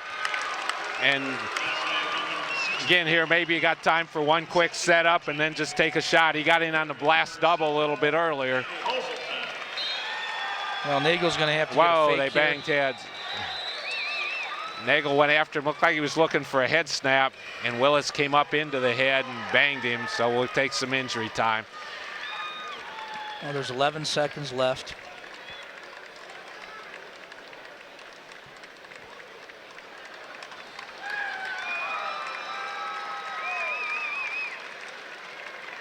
So again, you got a 1-point lead with 11 seconds left in the match.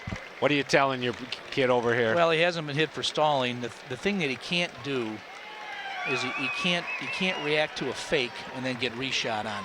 That's what Nagel is going to try to do. He's going to shot. He's going to fake. He's going to try to get Willis to buckle, and he's going to get a reshot and try to get into a scramble situation. Using his length. So Willis has to just be able to have his hands down low and be able to fend him off. If 11 seconds left, he hasn't been warned for stalling, so he's really got to force a bad shot and then just wrestle from there. All right, maybe we'll see what happens here. Nagel's back, 11 seconds left, 5-4 lead. They're on their feet. Nagel's going to try to quick start him here, it looks like. Yep, didn't get in. Snaps the head down and reshot underneath it. Nice job of counter it. No, there's nothing. They see what they get. There. We're going to get see what we get out of all that. It all happened near the edge of the mat. 2 takedown, 3 near falls, so we turn a 5-4 lead into a 10-4. But again, Nagel had to take a chance. May not have worked, but 5-4 loss, 10-4 loss, it doesn't really matter. You got to give yourself a chance to win. So our state champion there at 160 pounds, Dimitri Willis from Montini. He was third last year at 160, and Derek Nagel from Lamont will finish second, 41-2. He also is a senior. We'll be back with 171 here in just a couple minutes. And again, 1 and 2 according to the rankings, so this should be another good one for us. Dekow will be in the, I can't really tell the difference in the 2 singlets there. He'd be in the all-black singlet. And our head referee here will be Tom Futris. John Churchill's his assistant. Coach, help me out here. Who's who on this one? The singlets are too Well, their too much singlets, the they've got their nice new shiny final singlets on here. So Yorkville's, you see the Y in the back there. Yorkville will have the Y and the red Y in their back, and he's wearing the gray headgear is probably the easiest way to put it. Dekow comes right out, tries to slide by, and good counter there by Messenger. And Richmond Burton, this is their second finalist. Remember, they had Kennedy in at 103 and Jack Dekow here at 171. And Dekow's the nephew, or is a cousin, coach, of Jordan Blanton, current wrestler here at Illinois. They're cousins, and Jordan, one of the favorite wrestlers through Illinois, Matt Mann. Got to know him through some things, and this is his cousin wrestling out here. And he gets the early takedown to take a 2-0 lead. Dekow has been very, very dominant this year, and throughout this tournament with 2 major decisions. And Dekow's going to cut him to give him the escape. It's 2-1. Got a chance to watch Dekow last year a couple of times. They were in our sectional, and he wrestled Dylan Reel to a great match in the sectional. Then in the state finals, another great match. Came out in the short end each time. And this year they're in opposite weight classes. Dekow got a little bit bigger. He moved up to 171. And they get a stalemate there at the edge of the mat.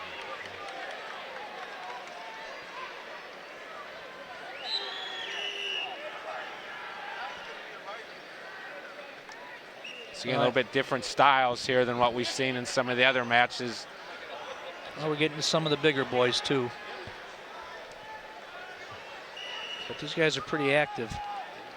Richmond Burton contingent, I believe they had 10 state qualifiers down here this year, so I know that they're gonna want to have something to say about that possible matchup we talked about with Montini and Crystal Lake Central in the finals. I know that Richmond Burton is on the same side as Crystal Lake, and from what I've seen down here, they've got some real quality wrestlers, and that's going to be a great duel in itself there.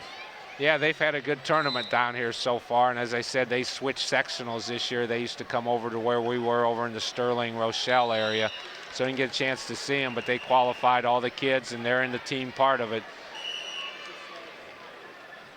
And again, we're still 2-1 with 15 seconds left, and we get a warning for stalling on New Yorkville. Boy Messenger, now he's in on a shot, trying to run to it, just got to establish control. If he keeps his toes in, let's see what they call. They say call was fleeing the mat. They said there was no control, but fleeing the mat gives a point to Messenger, and we'll get out of the first period tied 2-2. Well, good job by Messenger here. I think that Jack Ditchow had a little bit of the early control of the match here in the first part of the first period, and Messenger did a good job of weathering the storm, and now he's in a tie match at the end of the first period. And Messenger will take the bottom. And looks like he's going to try and use a power sit out there. He's up, and he leads 3-2. Nice move on his part. Used his hips well to get himself out. Deckau needs to get back to his shot. He made a couple nice shots early, got ahead. And now Messenger slowed him down a little bit. And there's a nice slide by. And we'll see what we're going to call here. Going to give him the out of bounds, no control when they were still in.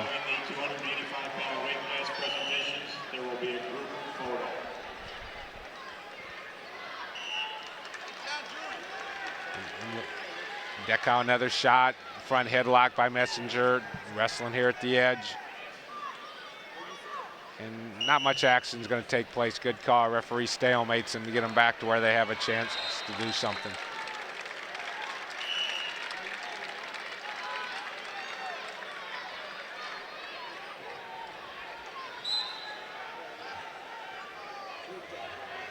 Deckau doing a lot of shooting there at the edge, trying to, if nothing else, maybe get a stalling call eventually down the line.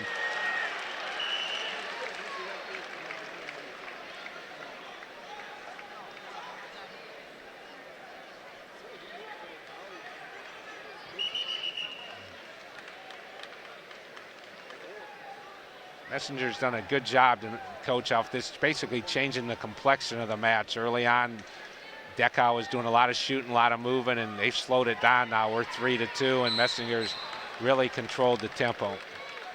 Yeah, he has, and you know, obviously a 3-2 match here, and you know, he's got to have Deckau now a little bit coming out. He looks a little bit more frustrated or flustered than he was in the first period.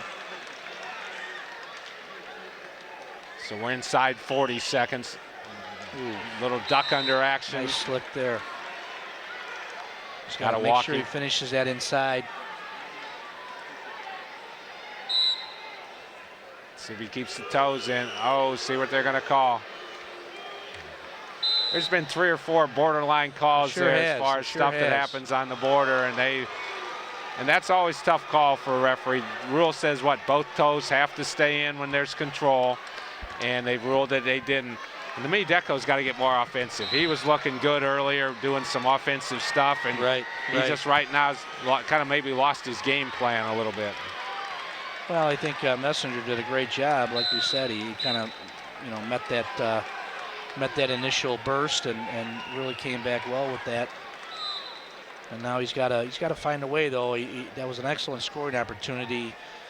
I think he wishes he would have walked that back to the middle of the mat a little more. He didn't leave himself enough room to finish on the edge there. But that's a mistake that a lot of high school wrestlers make. We see that quite frequently. Yeah, it looks like Messinger's headgear is broke. That's what we talk about at various points in time. getting so active, maybe we should look into getting the mats a little bit bigger. I know the cost and something has probably bigger problems with it, but you really hate to see all the action when they go out of bounds and don't get a chance to score with those types of things. Well, there's no doubt about it, you know, I mean, I think that's something that's really important. And yeah, the cost is there, and you know, it's something that will be it'd be hard to do, but it's really important that these guys get an opportunity, and they are getting to the point where they're, you know, really starting to expand on their skills. You know, a lot of good sportsmanship going on here. We got other schools here that are throwing out headgears. Oh, this is almost comical. He can't find one that fits him, and coaches are throwing him left and right down there, and he still can't get one that's going to fit. So somebody's got to know they have a big head here in Assembly Hall and throw their headgear down. So we're 3-2 with 24 seconds left in the second period here, and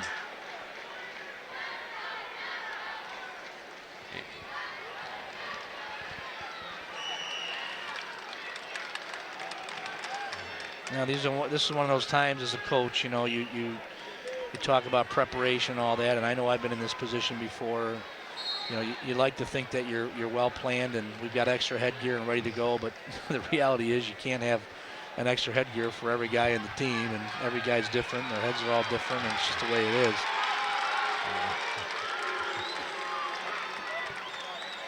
I bet he's tried on, what, maybe 10, 12 headgear in the last 2 minutes here, so it looks like he's got one he's kind of feeling comfortable with. That's Gage Hurrah that just threw his headgear out, so anybody out there have to buy Messenger and Hurrah Christmas presents next year. They're the same hat size. All right, here we go. We're all set and ready.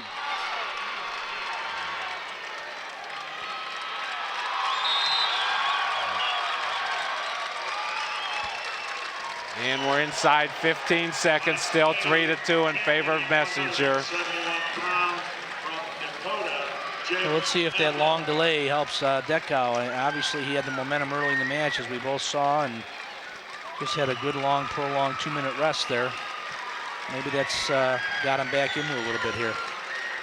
Champion Class 3A, 171-pounder. Well, we'll go to the third period, 3-2 in favor of Messenger. It's going to be Dekow's choice. He's going to take bottom. Again, I guess we always assume he'll get his point. At what point in time here, Coach, do you really open up and look to win the match?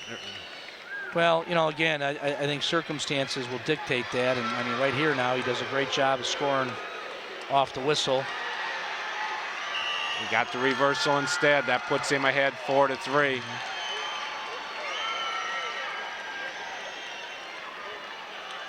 And see if he's going to try and ride him. We're a minute and 50 seconds left.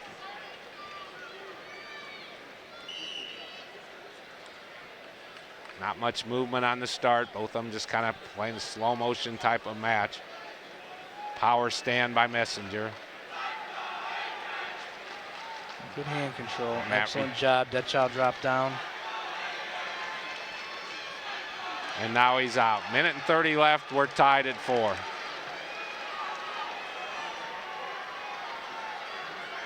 Boy, it's that slide by. Yeah, that's real nice. pretty slide by. Nice counter over by Messenger. Stepped Boy, over. what a counter. Excellent job. Yeah, that was pretty. Nice move on Dekow's part. Nice counter on Messenger's part, and he'll lead 6-4. Fresh start. Still a lot of time. Minute 9 seconds left.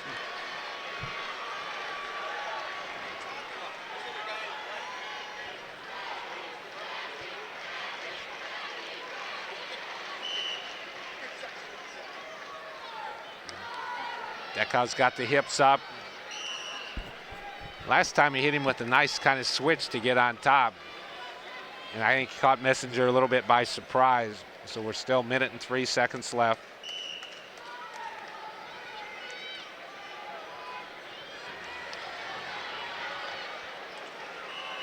And again, nice action. Dekow's doing a great job of getting his hips out and moving. He just hasn't been able to finish it with the points yet. It looks like Messenger's committed to trying to ride him for the third period. Yeah, if nothing else, he's shortening the match here off the thing. Because he's got it down to under 50 seconds.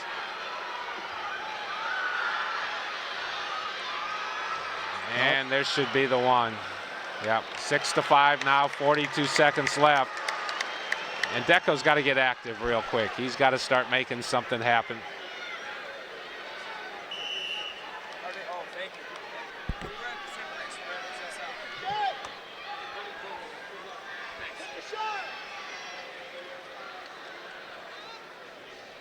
Tries that slide by again. Yep, we're under 30 seconds to go.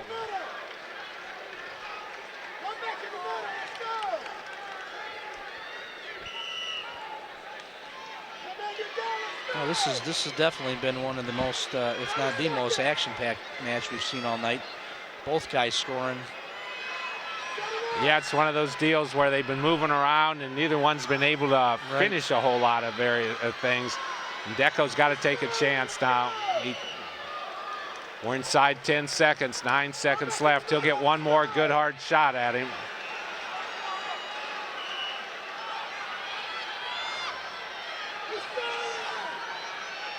Oh, well, there's the throw. Situation. Good scramble. See how they scored it all. Time now. I lost track of the clock there. Yeah, it could be 2 and then 1 as an escape, or it could be just nothing. I think the it's way nothing. It could be I think scored, they and didn't give they're it to going to him. score I don't think nothing. He scored. The clock went to 0 before he scooted around behind him there. The coach is asking for a clarification. Again, it could have been a takedown Deco, an escape messenger at the end, or it could be just nothing because there was no control, and I think that's the way they're going to keep it. There's no control. The scoreboard hadn't changed, so it's going to be a 6-5 score. What a match. Both young men really wrestled well. So your state champion will be A.J. Messenger, a senior from Yorkville. Jack Decow will be second for the second year in a row. He's only a junior, so he got one more chance to come back next year. We'll be to 189 pounds here in just a couple minutes. All right, here we go at 189 pounds. And again, this can be a great matchup. Gage Hara, a junior, undefeated, 40-0 from Crystal Lake. He's against Jared Cook from Woodstock Marion. Jared, a senior, 37-3, and 2 of those losses are to Hara. Hara beat him in the regional and the sectional. So this promises to be a great matchup for us. Hara's in the black singlet, and Cook is in the white singlet. Well, both of these young men also very accomplished football players. And Hara right away in his blast double, and he leads 2-0. And again, he just kind of puts on a clinic with that blast double. He gets in there so tight, so quick. Well, a big key to wrestling Gage is to be able to get, again, weather that storm. He is so tough in the first part of the first period. He has a number of pins that we've seen over the years, and under that minute range or even 30-second range, he's got so much energy to start a match. He's working for his crossface. He, like a lot of those Crystal Lake kids, just run the heck out of that cradle series. And in the past, last week we saw him in the sectional. Cook did a nice job of staying out of the cradle, got a lot of hand control, and Hara wasn't really able to use that cradle series successfully. Well, he's got a number of things that he can go to. He's so strong and powerful. And again, Jared is a state place winner from last year. He finished 4th in the state at 171. So he's obviously a very accomplished wrestler himself. And as you said, I think the 2 out of the 3 of his losses were to Gage this year. So. And Hara's an unusual. He wrestled 215 last year and was 4th last year, moved down to 189 this year, and has a chance to win it, obviously, 40-0. Well, he was a 215-pounder as a freshman and a sophomore, and did an excellent job. And I think that he's really worked and leaned out. He is so much more defined and muscular this year, and maturation, and it looks like he's done a lot of work in the weight room, and he's kind of really transformed his body, and he is really a different type of a wrestler this year at 189. Yeah, and he's only a junior, and talking to him, he'd really like to play college football, and wrestling's kind of maybe a secondary choice for him as far as a college career. I got a chance to watch him play some football this year, and he was tremendous running back for the Crystal Lake football team. Well, we were a possible opponent down the road, and I saw him on film in a number of games, and yeah, he's a very gifted athlete. That goes back to what we were talking about earlier. He and Austin Marsden, who you'll see come out here in just a few minutes at 2:15. And Kielbasa all played football for an outstanding football team. You mentioned some of the quality kids that played on your great football team. So it's great to see these kids getting involved with more than one sport and having some success with it. We had a little bit of blood time there, so we're about ready to start again. It shows that it can be done. You know, kids have choices in high school, and you can be successful. You know, if you are a multi-sport athlete, and obviously some kids choose not to be and specialize in wrestling, and that's great too.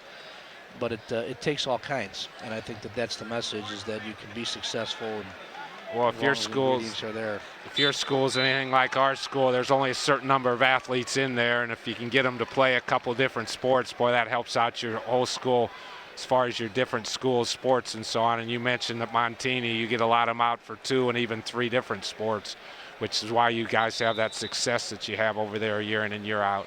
Well, absolutely, and of course it comes down to putting in the work and doing the job.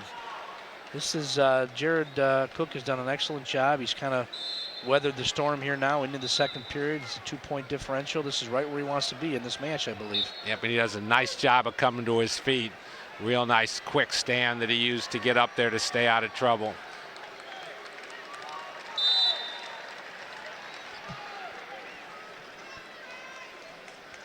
And our head referee here is Jim Booser. Chris Camp is his assistant here in the 189-pound match. And now we're going to get a stalemate. Harris still on top. Watch, see if Cook comes to his feet this quick again. It was real pretty last time how fast he got up there, and see if Harris can stop him. And both of them moved real well off the whistle there. Harris switching sides and Cook trying to stand. We're 1 minute and 10 seconds left here in the second period. Hara with the early takedown, and basically been riding him since then. This was college. He'd have that riding point pretty much locked up by now, because he's just been riding the heck out of him from up there. You're right. He'd be building that up. There's no doubt about that. But this talks to the strength of Cook, because you know, we've seen Gage, you know, really run through. I know the Dvorak tournament. He ran through that tournament and pinned. I don't know if he pinned his way through it, but I remember he had a pin in the finals and several young men along the way. I mean, he has just been on a you know, wrecking tear this year, and you know, the fact that he's not able to dominate Jared Cook right here, so it tells a lot about Jared and his strength. Yeah, we're inside 30 seconds, second period. If Cook could get one more fresh start here, get back to the middle and get a point, this could be a heck of a match for the last two minutes. But Harris doing a nice job using the edge of the mat, just trying to keep him there and run out the period. Got a mat return him here pretty quick. Well, you run a risk right here. When you go to your knees and you're hanging on, you run the risk of a stalling claw right here, which just happened. Yep, now he got the stall warning, which doesn't hurt him yet. And if he can ride him out, he'll take a 2-0 lead into the third.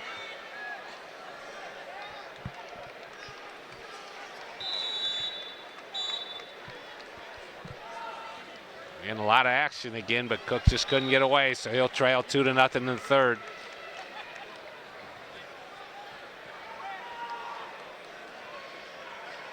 Now this is where Hara hasn't seen 6 minutes a whole lot this year against a quality opponent. You think that can hurt him, or in other words, he's so good it hurts him in big matches? Well, I think definitely, and that's why as coaches, I think that's why you have to constantly look for other ways to challenge. You know, you can't let that happen. I mean, you've seen some other athletes that are at his talent level in this 2A tournament, and they've got losses on their record, or even you know, closer matches and much more competitive matches. And I think that's something you have to do, is, you know, challenge yourself as a coach to be able to not allow that situation, you know, to exist. Okay, he got the escape. He leads 3-0, and now Cook's got to try and make something happen. He's done a great job at keeping it close. He's got 1 minute and 20 seconds left, and now he's got to try and score, but Hara doesn't get much of a chance. Great shot on the inside single. Toes went out of bounds, though. 1 minute and 15 left. They're on their feet. Hara with the 3-0 lead. Again, you know, Cook is right where he wants to be here. I know that he's down 3-0 in the third period, but if he's able to score. Yep, he's in the match. One mistake on Hara's part, and he's looking. Looks like he's looking to try and throw him, trying to jack up that shoulder. And Hara drops underneath, locks up on a leg. And we're to 55 seconds left.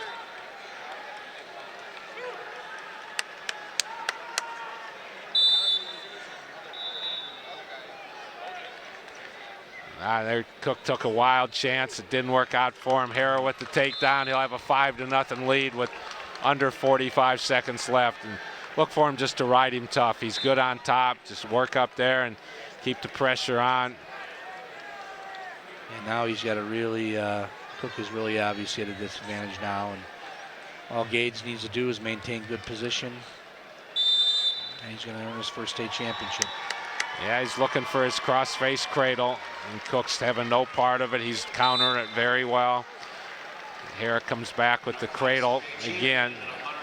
We're inside 15 seconds left. And again, a great match. State champion's going to be Gage Hara, a junior, 41-0, and Jared Cook. Great match again. Woodstock Marion, record 37-4. And he's a senior. So Gage Hara will win his first state championship at 189 pounds. We'll be back here with our match at 2:15 in just a second. We'll be watching Gage's teammate Austin Marsden, also going for an undefeated state championship. So we'll be back in just a second.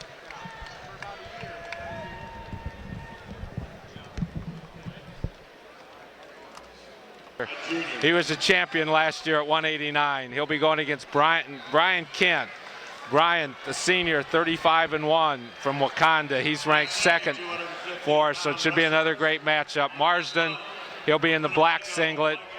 Kent will be in the purple, black, and gold type of singlet. And Marsden's part of that unique situation there. He was state champ last year at 189. Hara wrestled 215. This year they switched roles. And when Austin steps onto the mat, you can see why that happened. He obviously has hit a growth spurt. He's a very dominating wrestler from every position. I know that he's had a lot of success in the summer too, and very hard-working kid. And I think, Coach, he's signed to go to Oklahoma State to wrestle for them, so he'll be joining one of the top programs in the country year in and year out. What do you think? Do you think he's probably going to be a heavyweight based on his size right now, or will they cut him to 97? Well, that's the trend now. Is they're looking at a lot of the college heavyweights you see now are much more athletic types and able to move, and so I'm sure that that could be a plan with him. I don't see that cutting to 197 is in his future. Yeah, I got a chance to watch one of the more successful small heavyweights over at Iowa State the last couple of years. Dave Zabriskie had a great career, and he was small and active, and Marsden could fit that role, put a little bit of muscle on him, and he could be about the same size and quickness as Zabriskie was. So we're inside a minute left. First period, no score. Headgear comes off, and the referee does a nice job of stopping it. Our head referee here would be Tim Dodge, and Jack Williams is working with him as the assistant. Well, Tim's a veteran official, and he's done a very good job for a lot of years. He's one of the best that we have here in Illinois. Okay, a lot of hand fighting going on, and Kent's done a nice job of slowing Marsden down. Marsden hasn't been able to get to a shot yet. Let's go, House! There's his shot, comes out. That was a nice move. He shot, came up, and snapped the head down to get a front headlock on. Excellent job in transition. And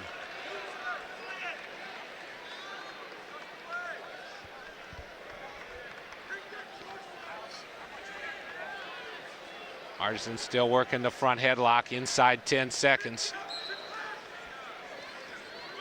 He jams it, trying to score it. And that's going to be the period. We'll go to the second period, no score. Brian Kent did an excellent job there of countering. That was a good scoring opportunity for Marsden, and he couldn't convert. Marsden takes bottom. And right away tries to stand. He's up. Nice job of Matt returning him. Hits a switch off of it. So you're right, this Kent, first time I had a chance to watch him, he's done a nice job. Marsden tries to hit him with the roll, establishes control. Nice adjustment there to keep him in bounds. He could get a fall here in this situation. Very good, yes he could. Oh, he went to the head. Spun out instead, got a little too nervous about sitting there instead of just resting, settling the hips. That was big. Nice little side roll. established the control, got the near fall. Now we'll have a 5-0 lead. Minute 33 left, second period. Well, that wrestling real smart on the edge there, just turned that from a 2-0 lead and still very much in doubt in terms of the match to a commanding 5-0 lead just by that adjustment on the edge there. An excellent job by Marsden. Yeah, and that's what I call mat sense. Some kids have it, some develop it, and some just don't have it. It can win you so many. Oh, there's a suicide cradle. He locked it up. He's got him buried. Yep, there it was. There's the fall. That's just a tremendous move the way he does it. He locks it up real tight, then called it a suicide because he rolled through to his back and put him away. So our state champ for the second year in a row, Austin Marsden, Crystal Lake Central, 44-0. And Coach Lear's got to be real happy with their performance tonight. Their kids came out and did some great things for them. Well, they've had a great tournament, and obviously they're very well coached and well prepared, and they're having a lot of success, and again, it's going to add to the drama of next weekend. Oh, like I said, make sure you're there. 6 o'clock over in Bloomington, Illinois. And again, assuming we get there, I hate to jump ahead of schedule and stuff. They both have to win Tuesday and then get 2 tough ones in on Saturday. But that could be a great matchup for y'all to come over and watch. Well, we're going to take a minute. We'll be back with our heavyweight match here in just a second. For our heavyweight match, final one of the evening, Ross Ferraro from Montini, excuse me. 40 wins, 13 losses. He's a senior. Jeremy Brazil from Vernon Hills, a junior, 40-6. And Coach Rowdy talked about watching Ferraro. To me, he's just very enjoyable. Smaller heavyweight, he's got no fears of these big kids, goes out very active with them. And he's been very impressive through the tournament. I don't think he came into the tournament ranked, and he upset the #1 seed, or #1 ranked Jason Hubie from LaSalle in the semis. So Brazil will be in the white singlet, Ferraro in the maroon, silver, black, whatever color it is. Well, Ferraro is an undersized heavyweight, and this is his second state final appearance. He made the finals as a sophomore and lost in overtime. And Ross is an exceptional athlete, and pound for pound, he might be one of the most powerful and strongest kids in this tournament. He is incredible in terms of the things he can do. So look for him to try to wear down the bigger body and see if he can win it in the third period. And of course, on the other side of that, he's going to want to try to wear down Ferraro and do an excellent job there. Ferraro's in on a shot, just couldn't get it lifted up that time. He's in on another shot, and Brazil did a great job of countering him here. So Brazil, like you said, he's going to want to slow him down, get his hips on him, and try and make Ferraro carry his weight as much as possible. And Ferraro obviously wants to use his quickness and speed in order to get places. You said that he was a football player for you, right? Well, he's an outstanding football player. He's the type of kid where, if I had to start a football team in high school from scratch, he'd be one of the first kids. And, obviously he doesn't have Division I size, but he has a Division I heart, and he was a 3-year starter for us on the defensive line and made some pretty big plays and some pretty big games over the last couple of years. Well, those are the kind of kids you like to coach, the kids with the big hearts and get some things done for you. But we're 0-0, 45 seconds left in the first period. And Brazil's doing a nice job of trying to force his size on Ferraro. Ferraro's got that Russian elbow hook in. So Brazil's had a good tournament and came through and pinned a very tough kid in the quarterfinals from Canelan, Jimmy Boyle, and then had a tough semifinal win over the heavyweight from Marmion, Alex Fritz, and did a very nice job there. Wrestled a very good strategic match. Yeah, that's what people don't understand. A lot of times the heavyweights, there's more strategy involved than anything else. It's not well, I'm going to go out and shoot 10 takedowns. For the most part, maybe you're going to shoot 1, maybe 2, but when you do it, you better get yourself in correct position, because otherwise you're going to give up the points and probably lose the match if it's against another quality heavyweight. So that's going to be the end of the first period. We're 0-0 here. Point flip's very important in the heavyweight matches. Yep, Ferraro take the bottom. We talked about this earlier, so that way, just in case, in the ultimate tiebreaker, he'll get his choice again. And like you said, we saw Brazil in the semifinal or excuse me, in the quarterfinals, get a pin in by working a cross-face cradle type of thing in order to turn the boy from Maple Park. Being an undersized heavyweight, you know, this is the situation that you fear the most. Is you need to score points on the bottom. You need to start there, but you know, the 15 or 20 seconds that you're underneath the big guy's hips, your coach is pretty fearful. Yeah, he did a nice job of getting towards the sideline where if you do get in trouble, you can get a fresh start. And he's going to want to get as many fresh starts as possible.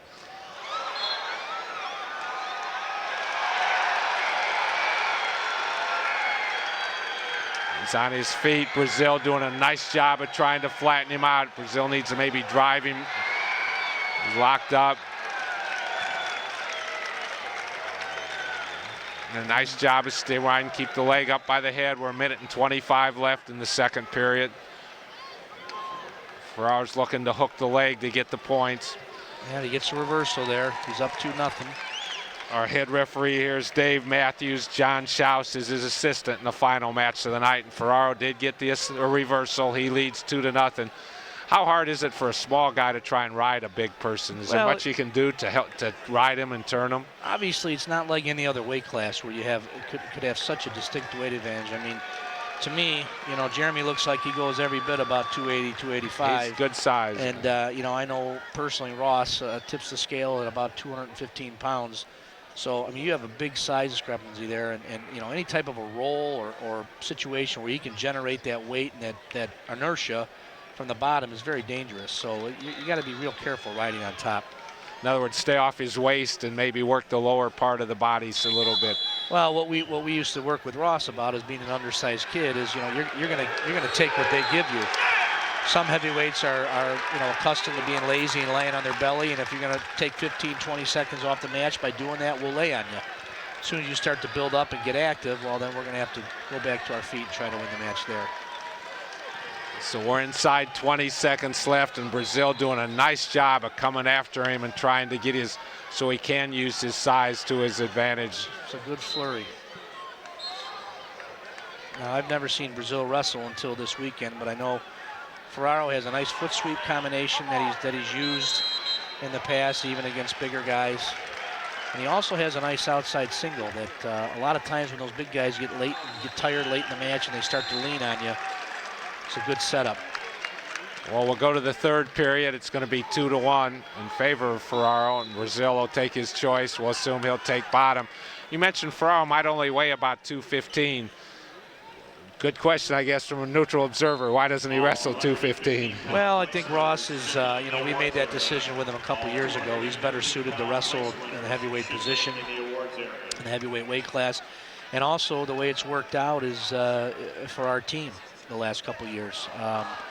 We've been able to spread out our lineup more, and his sophomore year we had Grant Goebel, who was a state champion at 215, and was a very good senior and very tough for us, and so we decided that Ross was going to wrestle heavyweight, not by our choice, but actually by choice of the wrestle-off back then.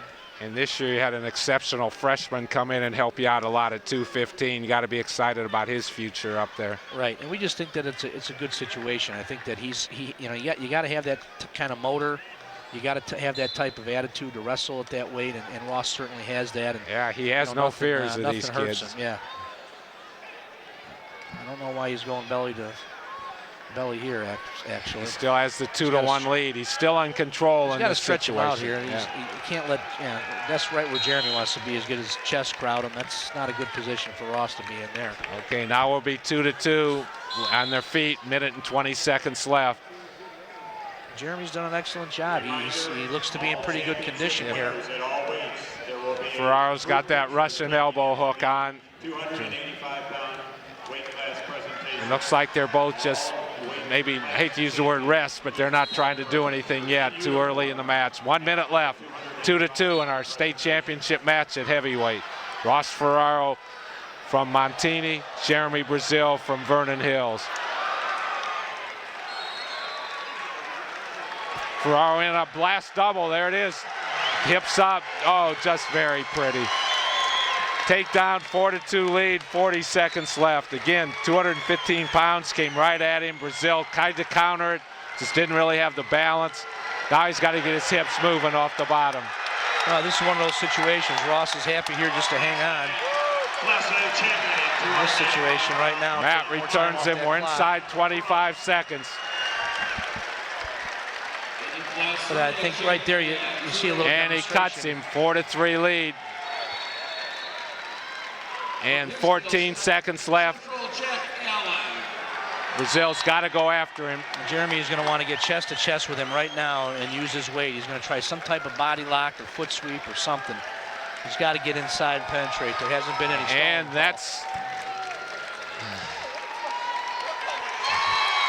And that's going to be our state championship match at heavyweight. Ross Ferraro from Montini, record 41 wins, 13 losses. He'll be our state champion. And again, taking a recap of the night. Marmion, 5 champs. Crystal Lake, 4. Montini, 3. The 3 powerhouses on the AA level. So it's a great night of wrestling. Coach, again, nice spending the night with you. Great matches for us to watch. Look forward to next weekend already. It was my pleasure. Thank you very much. All right, that'll sign us off for tonight on the AA level. Again, make sure you get back next week. We'll be on the IHSA television site again with the state quarters in the morning, semis in the afternoon, and finals are at night. Better yet, get over there and watch them because it should be real exciting.